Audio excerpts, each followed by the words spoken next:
Jeevan, you can start the session.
Hello.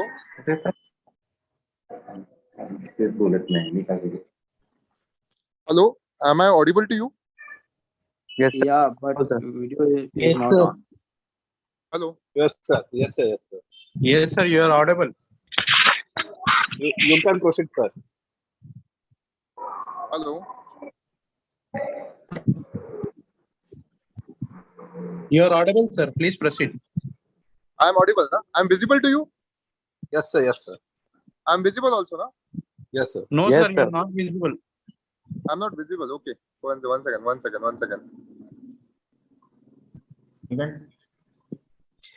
are visible, sir. Now I am visible, na? Yes, sir. Yes. Good one. So let's start. Good evening, friends. Good evening, sir. Good evening, sir. Good evening. I want a good response from you. Yes, sir. Yes, sir. Yeah. Okay. Very good evening. First of all, I welcome all of you on behalf of BVKS. Hello. Yes, sir. Yes, sir. Yes, sir, Okay. you are audible. Sir. Fine. First of all, I welcome all of you for this session, which is provided by Bharatiya Bima Karmachari Sena and in, there is some missing.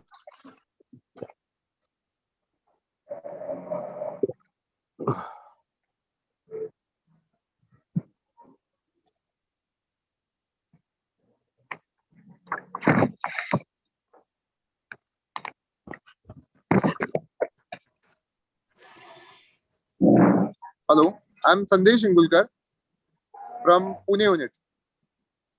On behalf of Bharatiya Bima Karmachari Sena and Mumbai Insurance Institute, I welcome you all.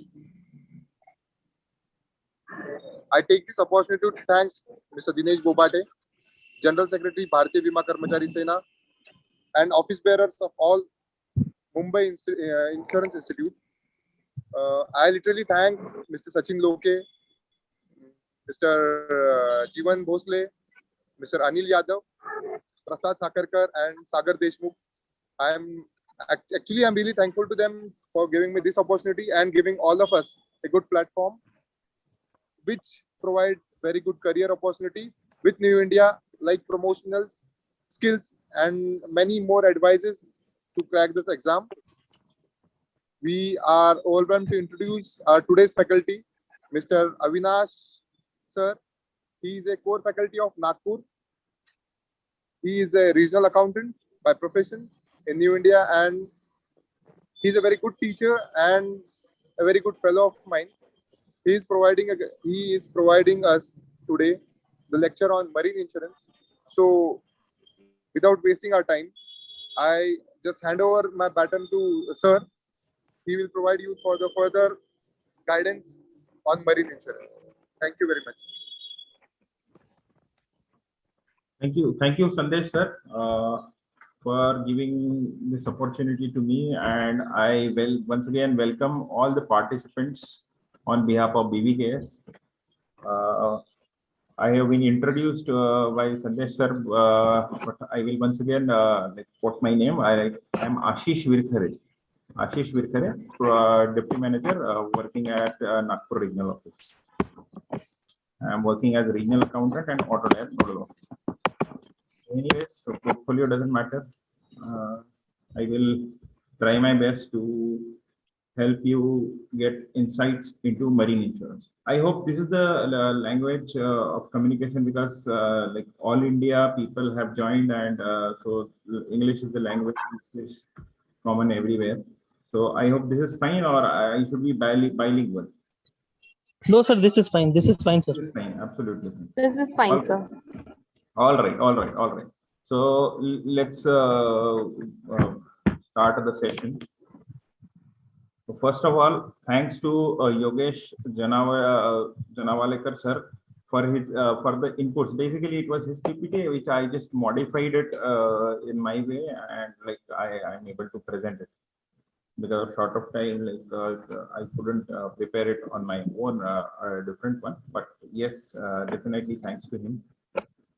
Last year he has taken lecture, and this year I have been given opportunity. So let's go ahead with the lecture, right? So marine insurance. So what do you understand by marine insurance? So how does you pursue this marine insurance in your exam? So what do you feel? Is it scoring, or like you feel it is really difficult? Yeah. I find it very interesting, sir. Fine. Absolutely fine. So if you find it easy, no problem at all. We are just going to revise it, because by this time you must be through with your preparation. But yes, if you find it difficult, I'll definitely make it easy for you. Okay. So first, so let us understand it from the point of view, like why it is unique. Why it is unique? Why marine insurance is a unique one. Vis-a-vis your other like other LOBs, like other line of businesses like fire or your motor, health. So how it is different from these? So there are like 4 or 5 things which are like different as compared to other insurance products. The first one being like most important one. So we are live. Okay, live. So you can remember this mnemonic. Live means marine policy is a legal document. Yeah. So as such, motor policy, yes, third party, I understand it's a statutory requirement, but generally it is not used as a legal document. But yes, marine policy is used as a legal document. It is used as a legal document. Second thing, it is modified form of indemnity. Now, how do we understand this modified form of indemnity? Generally, what we do is indemnify whatever losses are there. For example, if it is motor insurance, so motor, if there is own damage loss, so whatever loss insured has incurred, we simply repay him, or we bring him to the exact position when he was before the loss, right? But when it comes to mainly cargo insurance, so marine cargo as such, like whenever loss occurs, so marine cargo as such, it is lost completely. So once it is lost, there is no question of repair or getting it back, right? So what we do is, in the very beginning, we understand it as agreed value policy. So we classify it in terms of monetary terms. Okay, we just simply convert everything in monetary form, and we simply give XYZ or certain amount to the insured once the loss has occurred because of insured peril, right? Then insurable interest. Yes, every LOB, every other LOB, insurable interest should be there while he is taking insurance. I mean, during the during the when we take the policy, during the currency of policy, as well as at the time of loss.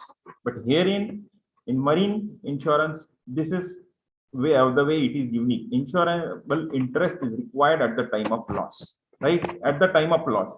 In between, it can be assigned. The policy can be assigned to anybody. So in the beginning, like while taking the policy, it is not necessary that you should have insurable interest. So these are some like major 5 wherein you can say it is unique. There are other ways. For example, as such, you don't need any proposal form. There is no standard proposal form as far as marine insurance is concerned. Simple slip is more than enough. A simple slip, in fact, sometimes it is said that if you write something on check and it is given and policy is underwritten, it is understood, not a problem, right? So that way it is so simple. Then claim paid, whatever claim is paid, even claim is paid for safely reached destination. Okay, so example, some goods are there, so they have reached safely to the destination port, still the claim is paid. How? It is under the general average. So we will understand what this general average is, right? So with this, like this way, it is unique. And the most important, which can be asked directly in exams, right? It is the only section where stamp duty is collected from the insured, right?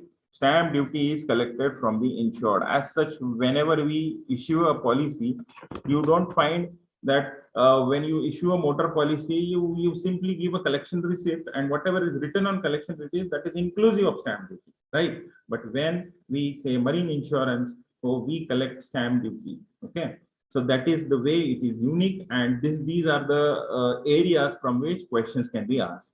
So we will go point wise and question wise. So first thing, like from this slide, what we understood is, first is it is modified form of indemnity. Okay, modified form of indemnity. That means everything is converted into monetary form, right? And then it is given. So it is that way. It is a agreed value. So first it is agreed that we agree between like insurer and insured agrees for some value, and then that value is paid in full without any question, right? So that is the most important area where question can be asked. Then it is easily assignable. Okay, it is easily assignable. So we can assign it. We can assign it to the buyer. Okay, a seller can assign it to the buyer when he is based somewhere overseas. Okay, so then he can simply claim it later on. Okay, so buyer can claim later on during the currency of policy. A seller can purchase the policy. He can simply assign it to the buyer, and buyer can later on claim it. Okay, so that way it is very easy, and smoothly we can go ahead and like between the this is basically a matter of distance. So we are based anywhere in the world, but we can definitely assign the policy to any other person. Okay, and the third question here it can be asked is, stamp duty is collected from the insured. So stamp duty, that way it is collected from the insured. So this is the third question which can be asked from this slide. Okay, as you are well aware, it is oldest form of insurance and governed by Marine Insurance Act 1963. Even this can be asked. A very simple question, like Marine Insurance Act, in which year it was invoked, right? This can be asked. Okay, 1963. So how do we remember? I'll definitely come to it. Then now we are on to cargo. So what do you understand by cargo? Cargo, yeah, anybody? Sir, what is the difference between assignment, nomination, and transfer of the policy? Yes, please. What is the difference between assignment, nomination, and transfer of policy? See, assignment is something like it is, see, transfer of policy the way we do in motor insurance. So transfer is something which is permanent, and because of this, that he becomes the owner of policy. Okay, he becomes the owner of the new owner. So as such, the goods are not transferred in his name. Okay, goods are not transferred in his name, but yes, as far as motor is concerned. But here, like, it is assignable means what? Assignable means it is assigned to somebody, like that means he becomes the owner. He becomes the owner in this case. Okay. And as far as the first thing you said, transfer Second thing you said assignable, and third thing you said is nomination. Hello. Yes, sir. Yes. Yeah. So nomination, yes, I am not able to clear you on this nomination. Definitely, I'll address this question after the session. Okay, after the session, or else even I need some input. See, I am not complete authority in marine, that I accept it in the beginning. But yes, definitely, I'll ensure that you score maximum marks in your marine insurance. Okay. So yes, definitely questions will be entertained in between, but please ensure that if it is relevant, definitely we will entertain it now. Rest of it we will entertain it later. Sir, this is Rajan from Madurai RO. Yeah, Mr. Yeah, Rajan sir, please tell me. Hello. Hello, am I audible? I think he has lost the connection. Anyways, we will entertain maximum questions at the end of session. First, let us go ahead. Okay. First, now cargo. So marine cargo. So what do we understand by cargo?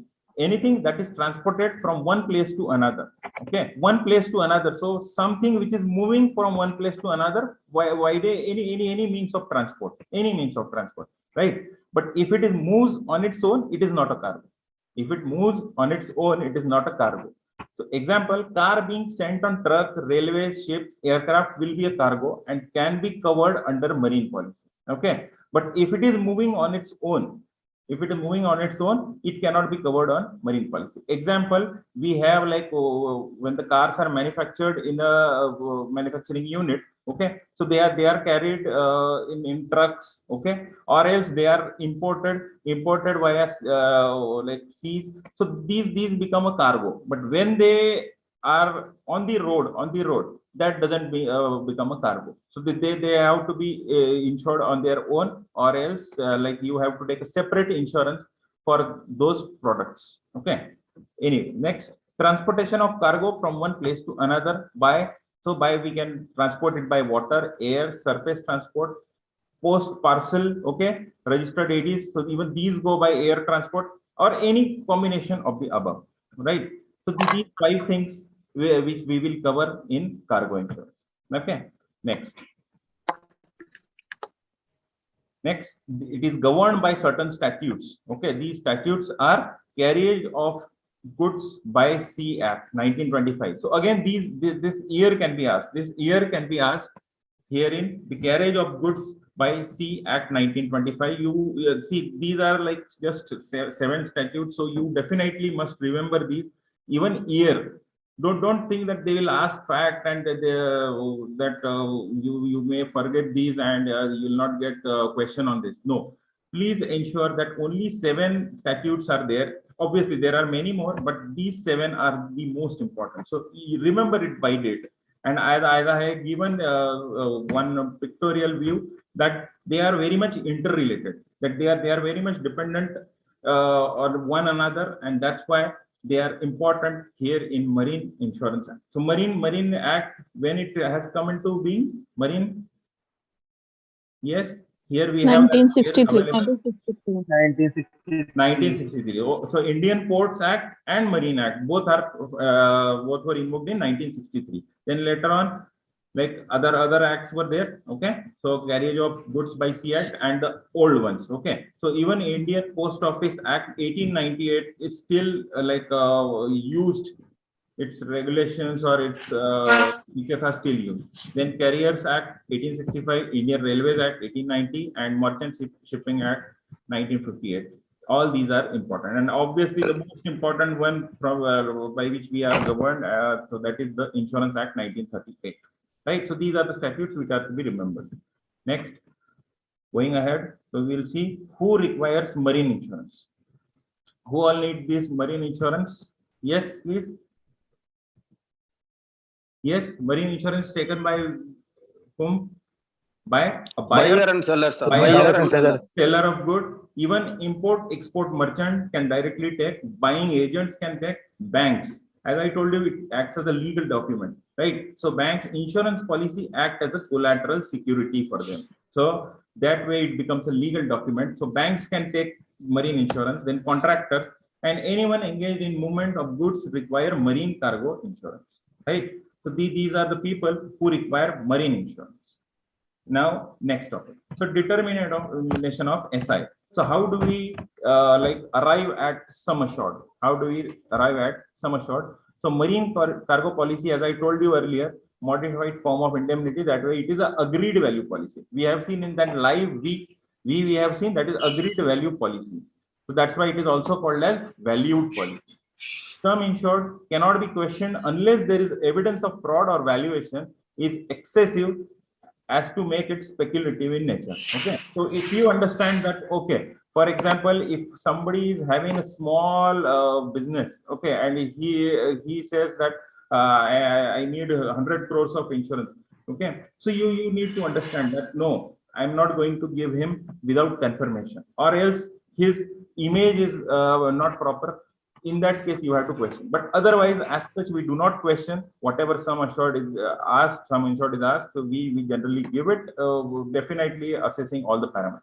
So most popular basis of valuation is CIF plus 10%. So what do you understand by CIF? That is cost, insurance, and freight. Okay. So these three included plus 10%. So 10% is basically a margin. It is a margin to cover those incidental charges or buyer's profit margin. So this way it is basically covered. So that way CIF plus 10% is the basis of evaluation in most of the cases. Whenever marine insurance come into picture, so this CIF you have to remember. So this is area where in question can be asked. So what is the CIF? Okay, and why this 10% valuation? Why this 10%? Okay, so moving to the next slide, here we understand. So CIF values include markup of 10%, which includes incidental charges. Okay, there are many incidental charges when cargo is moving from one place to another. Okay, when there are buyer's profit. So, however, the buyers sometimes find it inadequate. Okay, so they don't find it adequate that this 10% is not enough. Okay, they feel that it is not enough, especially in some products. Whenever that product reach from one port to another, its value is increased. There are many factors which leads to this increase in value, but yes, and mainly commodities, because it takes some days. It takes some days to transport that good from one place to another, and during those days, if the price hike is there, so that price hike is to be adjusted. That price hike is to be adjusted, and for the same, we need increased value insurance. Okay, so we have one more product in marine insurance, that is increased value insurance. So that will take care of these fluctuations. Okay, fluctuations during the voyage. So buyer may take this increased value insurance without informing seller. Hence, increased value insurance can be taken with other insurance company as well, not necessarily with the same company as the buyer. So as such, this policy itself is a different, this product itself is a different one. Okay, so that's why it becomes an important thing, that it is not necessarily here lies the catch, that you need not necessarily buy it from the same company, you can buy it from other company. So this question can be asked. Okay, other than increased value, what is increased value? So got the point from the previous side. I hope CIF plus 10% is very clear. Okay, it is a agreed value policy is clear, and then why this 10% margin is there, it is very much clear. Okay, and moving ahead with the increased value insurance. So it is as such a different product within marine insurance, which can be like taken from any other insurance company. Okay, next, as like the question was asked, so marine policies are assignable. Why it is assignable? Because this helps the CIF seller to buy insurance and assign it to overseas buyer. So because the buyer is based overseas, so this transaction as such takes place between the two persons who are based in different countries, which may be miles away, thousands of miles away. Okay, so it is not easily possible that we go physically, or maybe there is some other ways to communicate. So that's why this becomes important, that these policies are easily assignable. So this enables the buyer to claim for any losses or damages. Okay, so the buyer can easily claim it once it is assigned to him. So the assignment can be done by means of a blank endorsement. So as such, blank endorsement can be done the way we do it in motor policy, nil endorsement. Okay, so this is the kind of blank endorsement. Next, then there are losses, marine cargo losses. Okay, marine cargo losses. So what are the types of losses here? Total loss. First is total loss. So if the ship is moving from one port to another, in between it has sunk, so it is a case of total loss. So similarly, we can have CTL, constructive total loss. Okay, so it is the same area. So if it exceeds 75%, then it will become CTL. Then these are the areas from which questions are asked. Okay, I will tell you at the end of my session, I'll tell you 4 to 5 slides from which maximum questions will be fetched. Okay, so this is one of them. This is the slide from which you will find at least 2 to 3 questions. At least I feel minimum 1 question. Definitely, I am very sure that you will get at least 1 question from this slide itself. Okay, so moving ahead. Particular average. So what do you understand by particular average? So see, there is marginal difference. These are actually not watertight one. There is marginal difference between one and the other. But yes, you have to understand it, especially from the point of view of exam. Okay, you may not exactly find, because if until you have not worked in marine insurance, same even I did not. But yes, as far as logic is concerned, I completely understand it. Okay, so particular average. So what is this particular average? Particular average is basically a partial loss by insured peril. So partial loss or damage caused fortuitously means that is with an uncertain way. Okay, so uncertain way that by insured peril, and that does not include basically GL. So general average, that's why it is given separately. So it is basically, so particular average, partial loss. So remember this, particular average, partial loss. So this is very, very important, partial loss. Okay, so any partial loss, okay, because of insured peril is called particular average. Then we have general average sacrifice. Okay, general average. So it is basically a sacrifice or expense voluntarily incurred for safety of marine adventure. Okay, for safety of marine adventure.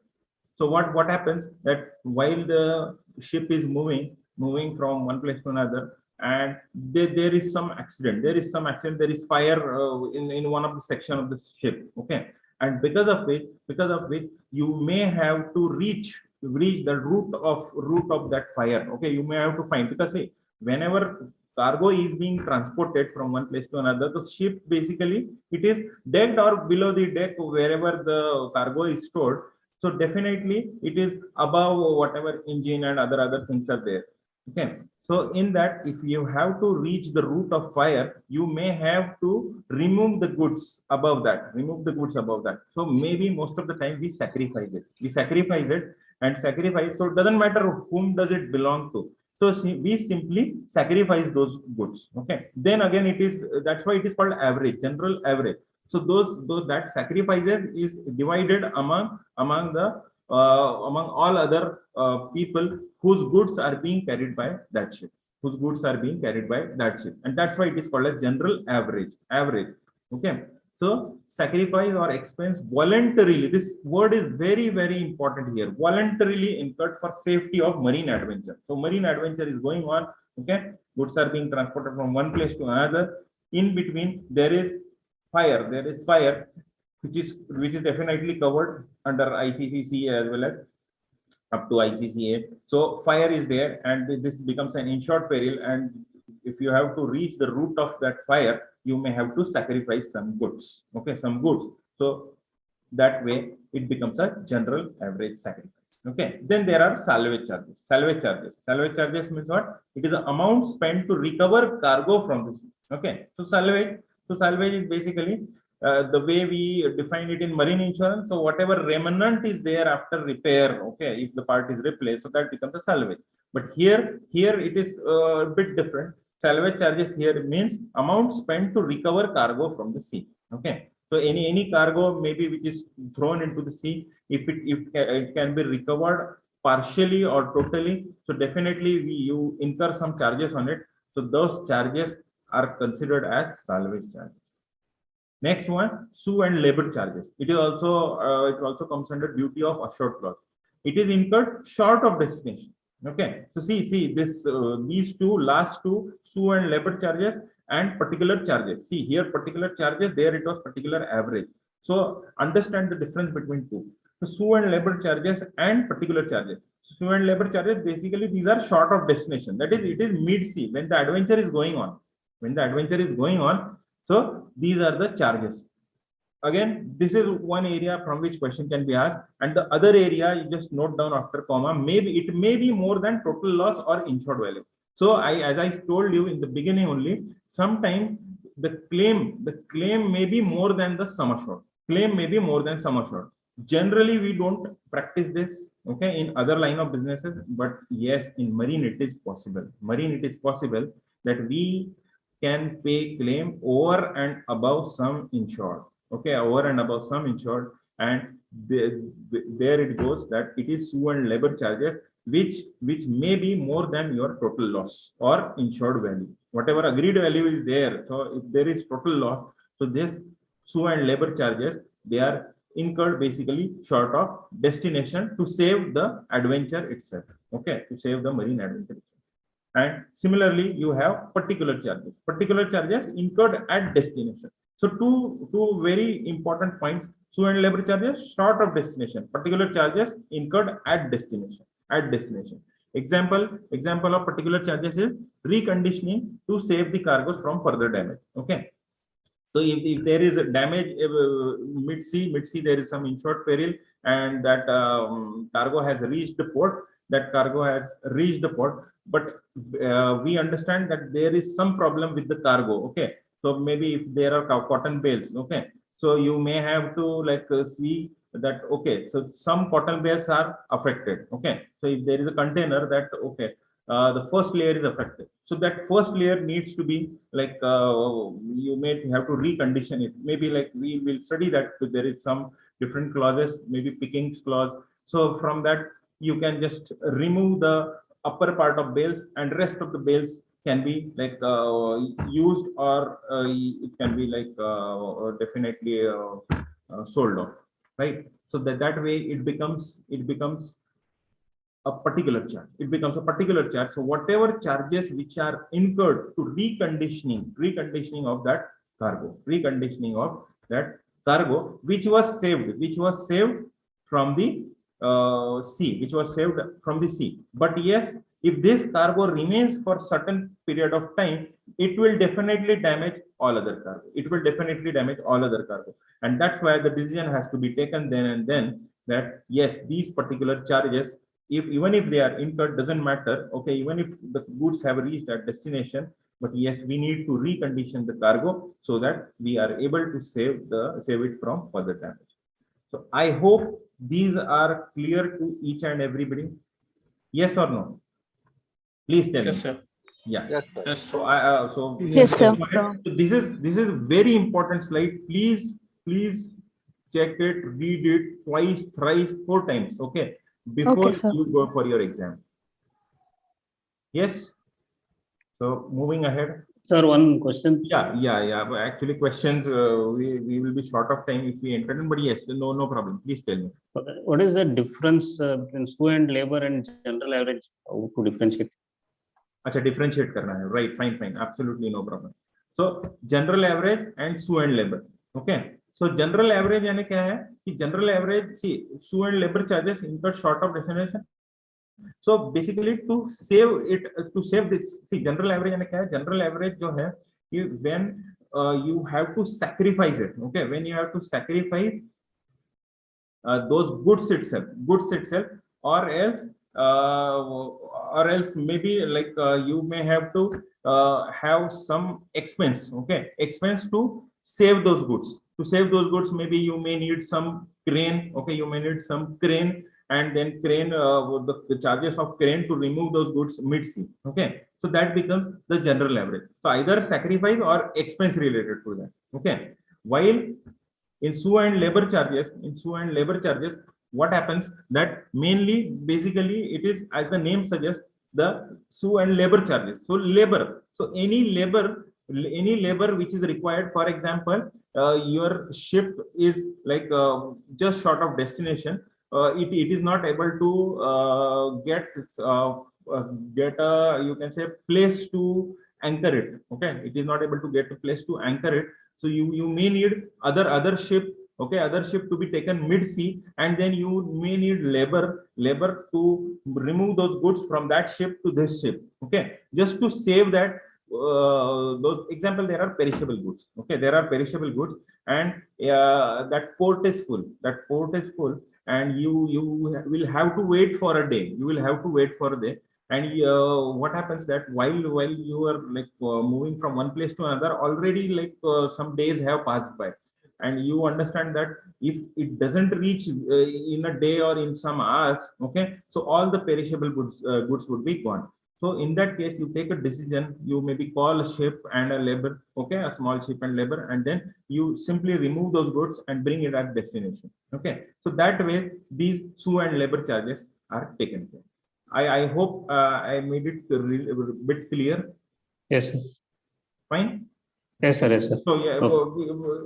if you need it with examples, I'll come. Maybe we can discuss it after the class, or Okay, sir. I may discuss it with a person who is having better knowledge in marine cargo, and then again come back to you. Right? Oh, okay, sir. Thank you. Fine. Absolutely no problem. We'll go ahead. Then marine cargo losses. So please do not skip that part. Okay. Even if you don't understand, whatever simple words I have given, whatever simple words I have given you, please keep that in mind. Particular average, partial loss. Okay. Just simply, I'll go to the extent that I'll say that you just simply mug up. Simply mug up, even if you don't understand. Okay. General average sacrifice, you understand the word voluntarily incurred. Salvage charges, so amount spent to recover cargo from the sea. Okay. Then sue and labor charges short of destination. It may be more than TL, and particular charges, they are incurred at destination. So these 5-6 points, 5-6 words may definitely get you through with at least one or two questions in your exam. Okay, so many times, especially in this exam 13.2, they don't twist the questions. Most of the questions are straightforward. That is what I understand, and I inquired from my colleagues. Okay, yeah. So next, most important thing, which we are very much well aware, these are some principles of insurance. Okay, so utmost good faith. So definitely, we always take that risk on the basis of whatever documents are supplied to us, or we keep faith on him and he keeps faith on us, that definitely will pay the claim. Okay, so it goes both ways, and that's why utmost good faith is the first and the foremost like important principle of insurance, which is followed everywhere. Complete disclosure of material facts, okay, pertaining to the risk. He may give 100 different facts related to his adventure, but to the risk, to the if those facts doesn't pertain to that particular risk, it is of no use to us. Okay.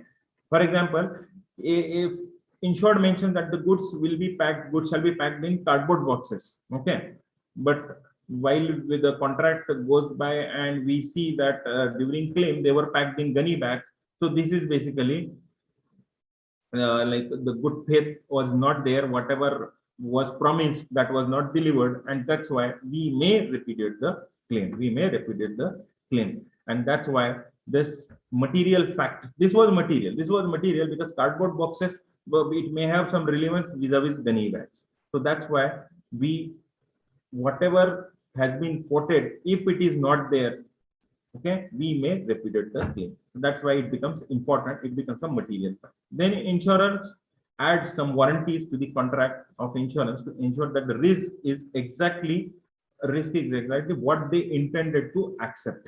Okay, so it is not like, oh, you say one thing and you say that my XYZ product is going. Okay, and now you say, oh, no, that product was not available in the market, so I sent this product.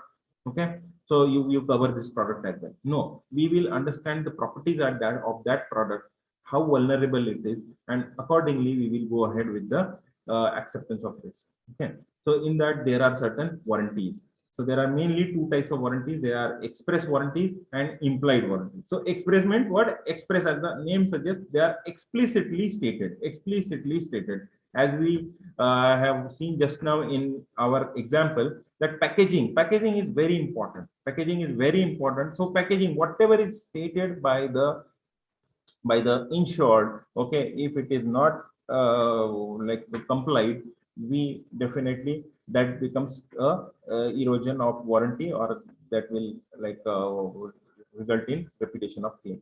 Then there are goods which are stored under the deck. So generally over the deck, we don't accept goods over the deck, or else the rating differs for over the deck and under the deck goods. Okay, so that matters. Then sailing within 7 days. It should not be so that okay, so today they have insured goods, and for 15 days, 20 days, the goods are loaded into the ship and they are kept as it is. So that should not happen. So sailing should start within 7 days. So that is an express warranty. They are explicitly stated. Then there are certain implied warranties. Implied warranties, example, seaworthiness of vessel. So if the vessel is seaworthy, okay, because we are accepting a risk, okay, the adventure which is going to be there, it is very much uncertain. It is very much uncertain. We do not know what will happen in between. So if the vessel itself is not seaworthy, okay, vessel itself is not seaworthy, so then the whole adventure is in a state of uncertainty. That's why seaworthiness becomes a very important implied warranty. We do not say it explicitly. It is understood. It is understood that seaworthiness is very, very important. Okay. Similarly, the second thing is legality of adventure. Okay, legality. So all legal documents are there, and legally everything is okay with the ship. Okay, it should not be so that any ship which is which was like declared fraudulent or problematic, and that ship is going into the adventure. Okay, so that is not acceptable. So that is basically implied one. Okay, so that is not expressly stated. So these two becomes important. Next becomes the insurable interest, which we have already discussed upon. Okay, the essential features are that there must be object exposed to marine perils, and that the insured must have some legal relationship with that object. Okay, as I told you earlier, that you must have some legal relationship with the object. Okay, so that becomes an insurable interest. So is there any interest involved? For example, as I told you, in banks. Okay, so banks have some interest, buyer may have some interest, seller may have some interest. But if there is no interest and certain person is asking for insurance, so that we cannot do. That we cannot give, because he has to have some insurable interest. But here, insurable interest is required at the time of loss, and it may not exist at the time of taking insurance. As we have discussed, that seller. Okay, so seller as such, he may not have insurable interest, because once the goods are taken away from his warehouse, his responsibility is over. So it becomes the buyer becomes an important thing. Okay, so his insurable interest may not be there at the time of taking the policy. But yes, whenever that claim is there, so insurable interest must exist. Insurable interest must exist. So that is the catch here, that insurable interest must exist at the time of loss. It may not exist at the time of taking insurance, unlike in other LOBs. That you have to have insurable interest. Okay, for example, vehicle in your own name, then only you are given insurance. Okay, if it is in other name, if you want to take insurance in your name, it is not possible. Okay, similarly, there are two important terminologies here: defeasible interest. Okay, defeasible interest and contingent interest. Okay, contingency interest. So defeasible and contingency. So sometimes it so happens that the buyer, the seller sends the goods, okay, and they have gone to like some 1,000 miles away, and the buyer finds that those goods are not adequate, or they doesn't meet his requirement. Okay, Generally, it doesn't happen, but yes, sometimes it may so happen because the goods basically he has not seen, the buyer has not seen the goods. Buyer has not seen the goods. It was simply on the faith, okay, good faith that goods were purchased and goods were transported. Now, buyer sees that no, I don't want to buy this good, so he will simply refuse it. He will simply refuse it. In that case, the contingent interest enters here.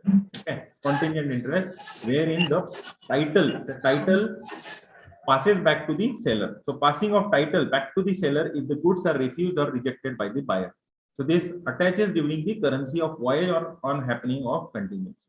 So contingency as the name suggests, as we understand the term, okay, contingency, something emergency, something exceptional that is happening. Okay, so that becomes a contingent interest. On the other hand, defeasible interest, passing of title from seller to buyer, may be ended on the occurrence of event except by peril. Okay, so even if there is no peril that the goods were sold to some other person. Okay, so seller sold it to one buyer, the buyer sold it to another, buyer became seller and sold it to another person. Okay, so that way, the title is passing from one person to another, so it becomes a defeasible interest. Okay, so that was important, two terminologies. Then principle of indemnity, again this has been discussed. So marine insurance policy, in common with other insurance contracts, is a contract of indemnity. Obviously there has to be some base, okay, on which this contract is based, the object of which is that the assured shall be indemnified against the losses. Okay, so whatever losses are there, so the insured shall be indemnified against the losses. So that becomes indemnity. So insurers do not have to undertake or replace cargo, as we discussed in the very first slide, that yes, as such the tangible yes, obviously the tangible product is there, but the cargo cannot be reinstated once it is lost. Okay, the vessel is lost. Okay, so the cargo cannot be reinstated or it cannot be repaired. There is no question of repair. So then we have to pay sum of money which is agreed in advance. So that way becomes it as agreed value policy. And that is why we call it modified form of indemnity. So we just have to, for example, if there is factory and there is fire in that factory, so whatever machinery is building, etc. So whatever loss has occurred, so we can definitely reinstate that loss. We can reinstate that loss. We can repair. We can replace that. But here it is not possible. And we don't want to make it possible. We can definitely replace cargo, but yes, finding the same type of cargo, with the same parameters and same specifications, it is really difficult. Okay, and that's why we don't indulge in it. We simply call it agreed value policy. We agree for sum of money, for specific sum of money, and that sum of money is given without any question. So that becomes the principle of indemnity. Okay, next, principle of subrogation. Subrogation, as you understand.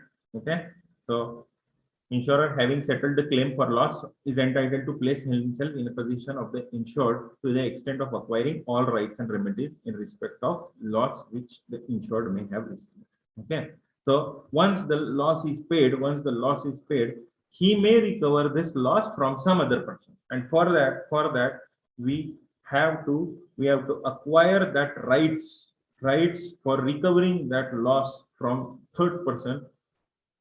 So those rights which are acquired, it is called as subrogation.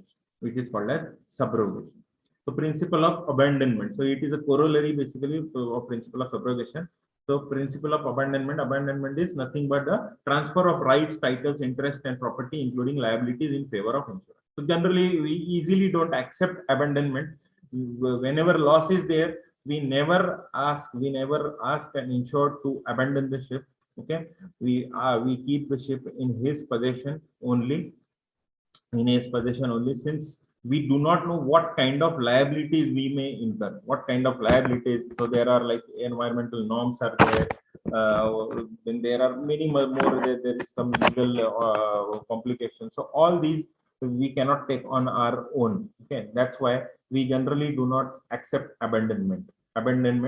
Yes, but sometimes it is accepted, sometimes it is taken. Okay, so what is abandonment? Abandonment is complete transfer of rights, titles, interest, and property, including liabilities, in favor of insurers. So that is, it is a principle of subrogation. Then last one being contribution. Well, contribution. So contribution is a very common term. Contribute. So two people contributing. So if there are like two policies at same point of time, okay, so we will definitely indemnify our own part. Okay, our own part. So our own part means what? In case of double insurance. In case of double insurance, so even if let's say we have insured for, let's say, 10 crores, 10 crores, and other policy is also insured for 10 crores. Okay, so this is not a benefit policy. This is not a benefit policy. So here the principle of contribution applies. If there is a loss for 5 crores, if there is a loss for 5 crores, and if we are aware that two policies exist at same point of time, so that loss is divided into two. So 2.5 crores will be paid by one company, the other 2.5 crores, okay, will be paid by other company. So that way the contribution applies. That way the contribution applies. Okay, so mainly is in case of double insurance. So the insured has the right to claim under the policy in any order he may choose, but ultimately each insurer is responsible for only his due portion of loss. His due portion of loss. That is all. Okay, not beyond that. Next, yeah, one more was remaining. That is proximate clause. Okay, so proximate clause, active cause that sets in motion. See, this is question which can be asked otherwise also. It doesn't relate to marine insurance or anything. So this word is very important. That sets in motion a series of events. Series of events. So series is very important. Series of events. These three words are very, very important when it comes to proximate cause. So active cause, active. It should be active cause. Okay, that sets in motion series of events that bring about result without any external intervention. Okay, so there should not be break. Basically, series of events means what? There should not be any break. That series of events, Continuous. one event resulting into another event resulting into some other event. So if that series continues, it continues, then it will definitely be a case of proximate cause. Anybody, any problem? What was that? Anyways, insurers are liable if an insured peril is proximate cause for the loss. Okay, so it is not the direct cause, but proximately it is related. Definitely, we will go ahead and pay the claim. Example: act of scuttling of vessel, that is deliberate sinking of vessel in connivance with the owner, is a proximate cause. Okay, the actual act of sinking cannot be held to. So that is the way it differs. Okay. So with that basic thing, we have invested a lot of time into it. Now we will come back to important things from where the questions may be asked again. So underwriting part of marine insurance. Sometimes it is very easy. Sometimes it becomes difficult. Many parameters are to be assessed before accepting the risk. Sometimes it is so simple that okay, a simple slip is given and we go ahead and accept it. Okay. So factors which are considered, okay, before acceptance, like the vessel, what kind of vessel it is. Okay, because the vessel may have their own life, they may have their own where it has been manufactured, where it is registered. Okay, where it is registered, that is very important. We will come to it. Okay, that is called as FOC, flag of convenience. So some countries they simply do not ask for taxes, and that is the reason that those standards are not maintained. Those standards are not maintained by those ship owners, and those ships are registered. So to avoid paying those taxes or whatever royalties are there, so some ship owners, they register their ship. So even if they are functioning from India, they'll register it in Singapore. So we may feel that Singapore, yes, Singapore is a developed country, but I tell you, when it comes to FOC, so Singapore is it comes under FOC, and it is not considered to be a standard risk. Okay, it is considered to be a substandard risk. So we will come to it. So vessel is important. So what is the class of vessel? What is the age of vessel? Because there are some vessels which have particular life. Some vessel may have 10 years, some may have 25, some may have 30. So that becomes. So then it is a liner. Liner are basically point to point as they go, and then they are well maintained. Okay, they maintain time, everything. Trans they don't. Okay, so that becomes an important factor. Then voyage or transit. Okay, so how it is going to go, which are the modes of communication, that is also important. The nature of cargo and its packing. So packing, we have seen it in express warranties explicitly stated what kind of packing, okay, what kind of cargo, because there are certain cargos which are subject to example, let's say if it is coal, if there are some commodities like coal, so they are subject to spontaneous combustion. So there is some inherent vice in particular product, particular cargo. So that becomes an exclusion.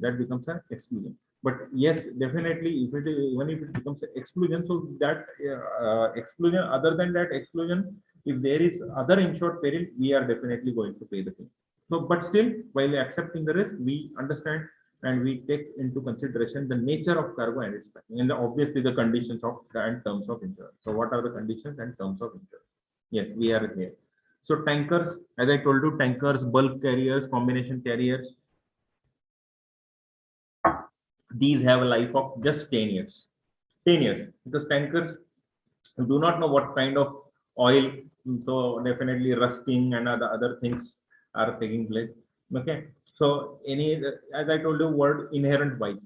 So iron, it's inherent vice. Whenever it comes in contact with moisture, it is definitely going to rust. Okay, so that way these tankers, bulk carriers, so these are generally having very less life, like maybe 10 years. 10 years. Obviously, we insured even after 10 years, but with additional load. Okay, maybe not a standard risk, but we do.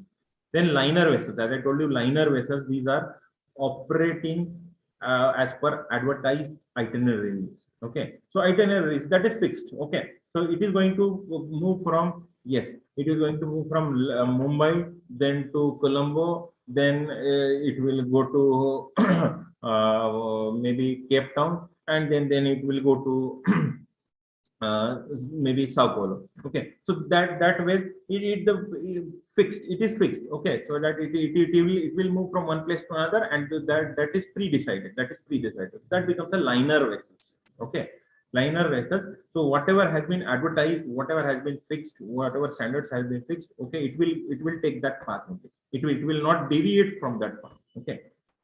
Similarly, containerized vessels operating as liners. Okay.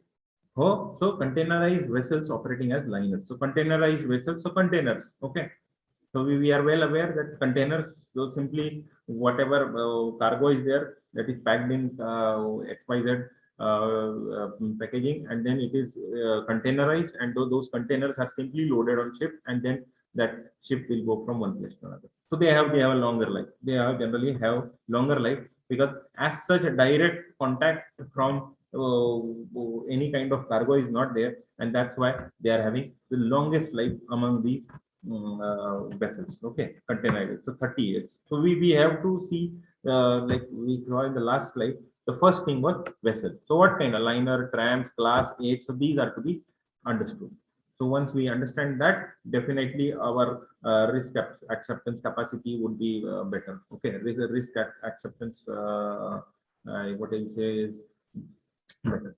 Yeah. Next, any vessel beyond the above mentioned ages attract an additional loading, as I told you just now. So additional loading on the premium termed as overage extra. Okay, so loading, obviously we take it with loading. In India, we do not have loading on motor or maybe other policies. We have in some policies, definitely. It depends on the claim ratio. Example, health, sometimes on fire as well. But in motor and all, we don't have. But in foreign countries, even on motor, so how many accidents, how many claims were there? Okay, so on that basis, the insurance is given. So that way, this becomes an important point, that there is loading. Okay, loading on the premium. Then FOC, as I told you, flag of convenience. Large number of ships in the world are registered in FOC countries, because that is very convenient to them. They don't need to pay taxes, so they enjoy tax advantages, and that's why the standards of safety and crew competence is compromised. Okay, So those countries do not call for have maintenance of high standards. Maintenance of high standards. They simply want to, okay, it is fine that it is registered with Singapore, no problem. Okay, you just register it. So whatever bare minimum charges are there, you pay it and you function it. Okay, so that way it goes. But then there are countries like even India. India doesn't fall in FOC. So countries like India, China, USA, or for that matter, Australia, New Zealand, all major countries wherein this cargo is transported. So they call for very high standards of maintenance of these vessels, okay, as well as their crew members, So safety standards are maintained. So which are these FOC countries? So just remember, this is another area from which question can be asked. Okay. So we may feel Singapore, as I told you, Singapore, it's an advanced country, it's a developed country. So any ship registered with Singapore maybe like yes, it is following very high standards. No. Okay. So Singapore comes under FOC country. Sri Lanka comes under FOC. And Maldives comes under FOC. Greece comes under FOC. And other countries you may remember, but I suggest, I request that you simply mug up these matters. Any day the question can be asked. That this is an FOC country or not. Okay, so this is obviously almost a complete list, exhaustive list. So even if you remember these many countries, that should suffice. Okay, yeah. So moving ahead. Yeah, this is another area from which you will find majority questions. I say majority questions. Okay, in quote terms. So in quote terms, ICC. So these are two areas from which you will find majority of questions in one way or other. Maybe some twist is there or direct facts are asked. Okay. So in quote terms, what do you understand by it? International Chamber of Commerce. It is based in Paris. Okay. So there is International Chamber of Commerce. So international commercial terms, as it is called. Okay. So it is the basis to determine which party has insurable interest for a particular leg of transit. Okay. So some party may have insurable interest up to the workshop. Some party may have insurable interest up to the rails of ship. Okay. So ship before loading, after loading. Okay. And for some it may go up to the buyer's godown. Okay, at the last leg. Okay, the last leg of journey. So that matters. And these Incoterms, there are 11 Incoterms, okay, which are understood and which are followed in principle and spirit by all the insurance companies who issue marine insurances. So what are these Incoterms? They provide set of international rules. See, because every country may have their own laws, standards, okay, and if they have their own standards, so how these standards are matched, how these are synchronized, so it would be very difficult. And over and above that, interpretation would differ from one place to another. And that's why we have to have some standards which is followed evenly. Once followed evenly, it will be a smooth thing, and it will definitely help in smooth settlement of claims. Okay. So international rules for the interpretation of most commonly used trade terms in domestic and foreign trade, domestic as well as foreign trade. So this is again asked many a times. We understand that marine insurance is for only foreign trade. Okay, but no, transit insurance. So if once the small part of a big machinery being transported from one place to another, okay, so they may take transit insurance, or else if the sea voyage is involved, so they may take voyage insurance. Okay, that is possible. But here, when we are studying Incoterms, please note these three things. They do not deal with or transfer of ownership or title. Okay, so here transfer of ownership of title is not involved. Here it is simply what is involved. We'll see. Okay, we'll see these three things. Be clear on these whenever you study Incoterms. who should arrange for insurance depends on the sale of contract. What is the sale of contract? Okay. So who should arrange for insurance? Either a buyer should arrange, or in certain cases a seller should arrange. So these things, this is important. Then from until what stage our policy will cover. Okay. So our policy may cover up to the go down of seller. Our policy may cover up to the ship rails, or else maybe to the certain specified place. So delivered at certain place. Okay. And who is entitled to claim at what time? At what time? Okay. So who is entitled to claim at what time? So these three things are to be noted, that they do not deal with transfer or ownership. They do not deal with payment terms. They do not replace the contract of sale. So these three things you should remember, and these three things you should understand. You should understand, or you should, again I say, remember to understand these Incoterms. To understand these Incoterms. So these are Incoterms. These are Incoterms. Various Incoterms. If we try to classify it in group, if we try to classify it in group, okay, the first one being group E. Group E, the very first one is X works. Okay, X works, that is from the workshop. So from the seller's workshop, sellers go down. Seller's responsibility is to prepare the goods as per the specification and pack the same and keep ready for delivery at his warehouse gate. Okay. So he simply, whatever goods are there, either purchased, manufactured, whatever it is. Okay. So it has to be kept ready at the gate. As and when these goods are picked up from the gates, his responsibility is over. Seller's responsibility is over. So that's why it may attract very less premium, because it is simply, so maybe henceforth, like from that point to the delivery point, the buyer may be interested. Okay, so it will be buyer for whom the risk will be involved. So some seller, they don't take risk. They simply say, okay, that X works, that is seller's responsibility, will be to just prepare goods, and once they are picked up, with his responsibilities over. Okay, so that is first group, that is becomes a group E. Group E. As we can see, as you can see, just see that factory it is shown, factory, or maybe go down, it can go up to go down. So sellers go down, factory, whatever is there. So his responsibility, the yellow highlighted part shows the seller's risk, that okay, so this is the place from which my responsibility would be over. So that is called as X works. Then the other group, okay, the other group would be F group. Okay, group F. So all starting with F, that is FCA, FAS, and FOB.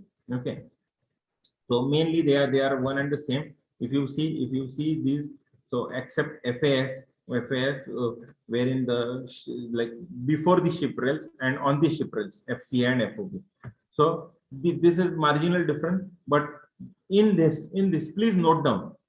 This is not there in PPT. Please note down if you are taking notes. If you are simply hearing it, so please, I'll request you to get pen and paper and please note down these things.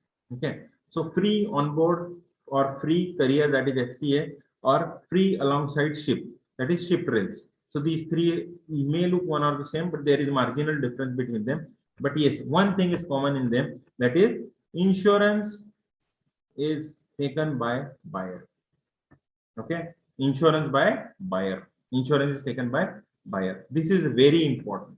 So this is the way. If any twist is there in marine insurance, this is the place. This is the place, that is your Incoterms. So free on board, free carrier, okay, that is FCA, or free FAS, that is free alongside ship rails. So all these three, this insurance is taken by buyer. Okay. So what is the difference here is FAS is free alongside ship rails. It is given on the named port of destination. Okay, free alongside ship. So whatever named port is there, okay, so up to that port it is given. Okay, so up to that port, the named port of destination.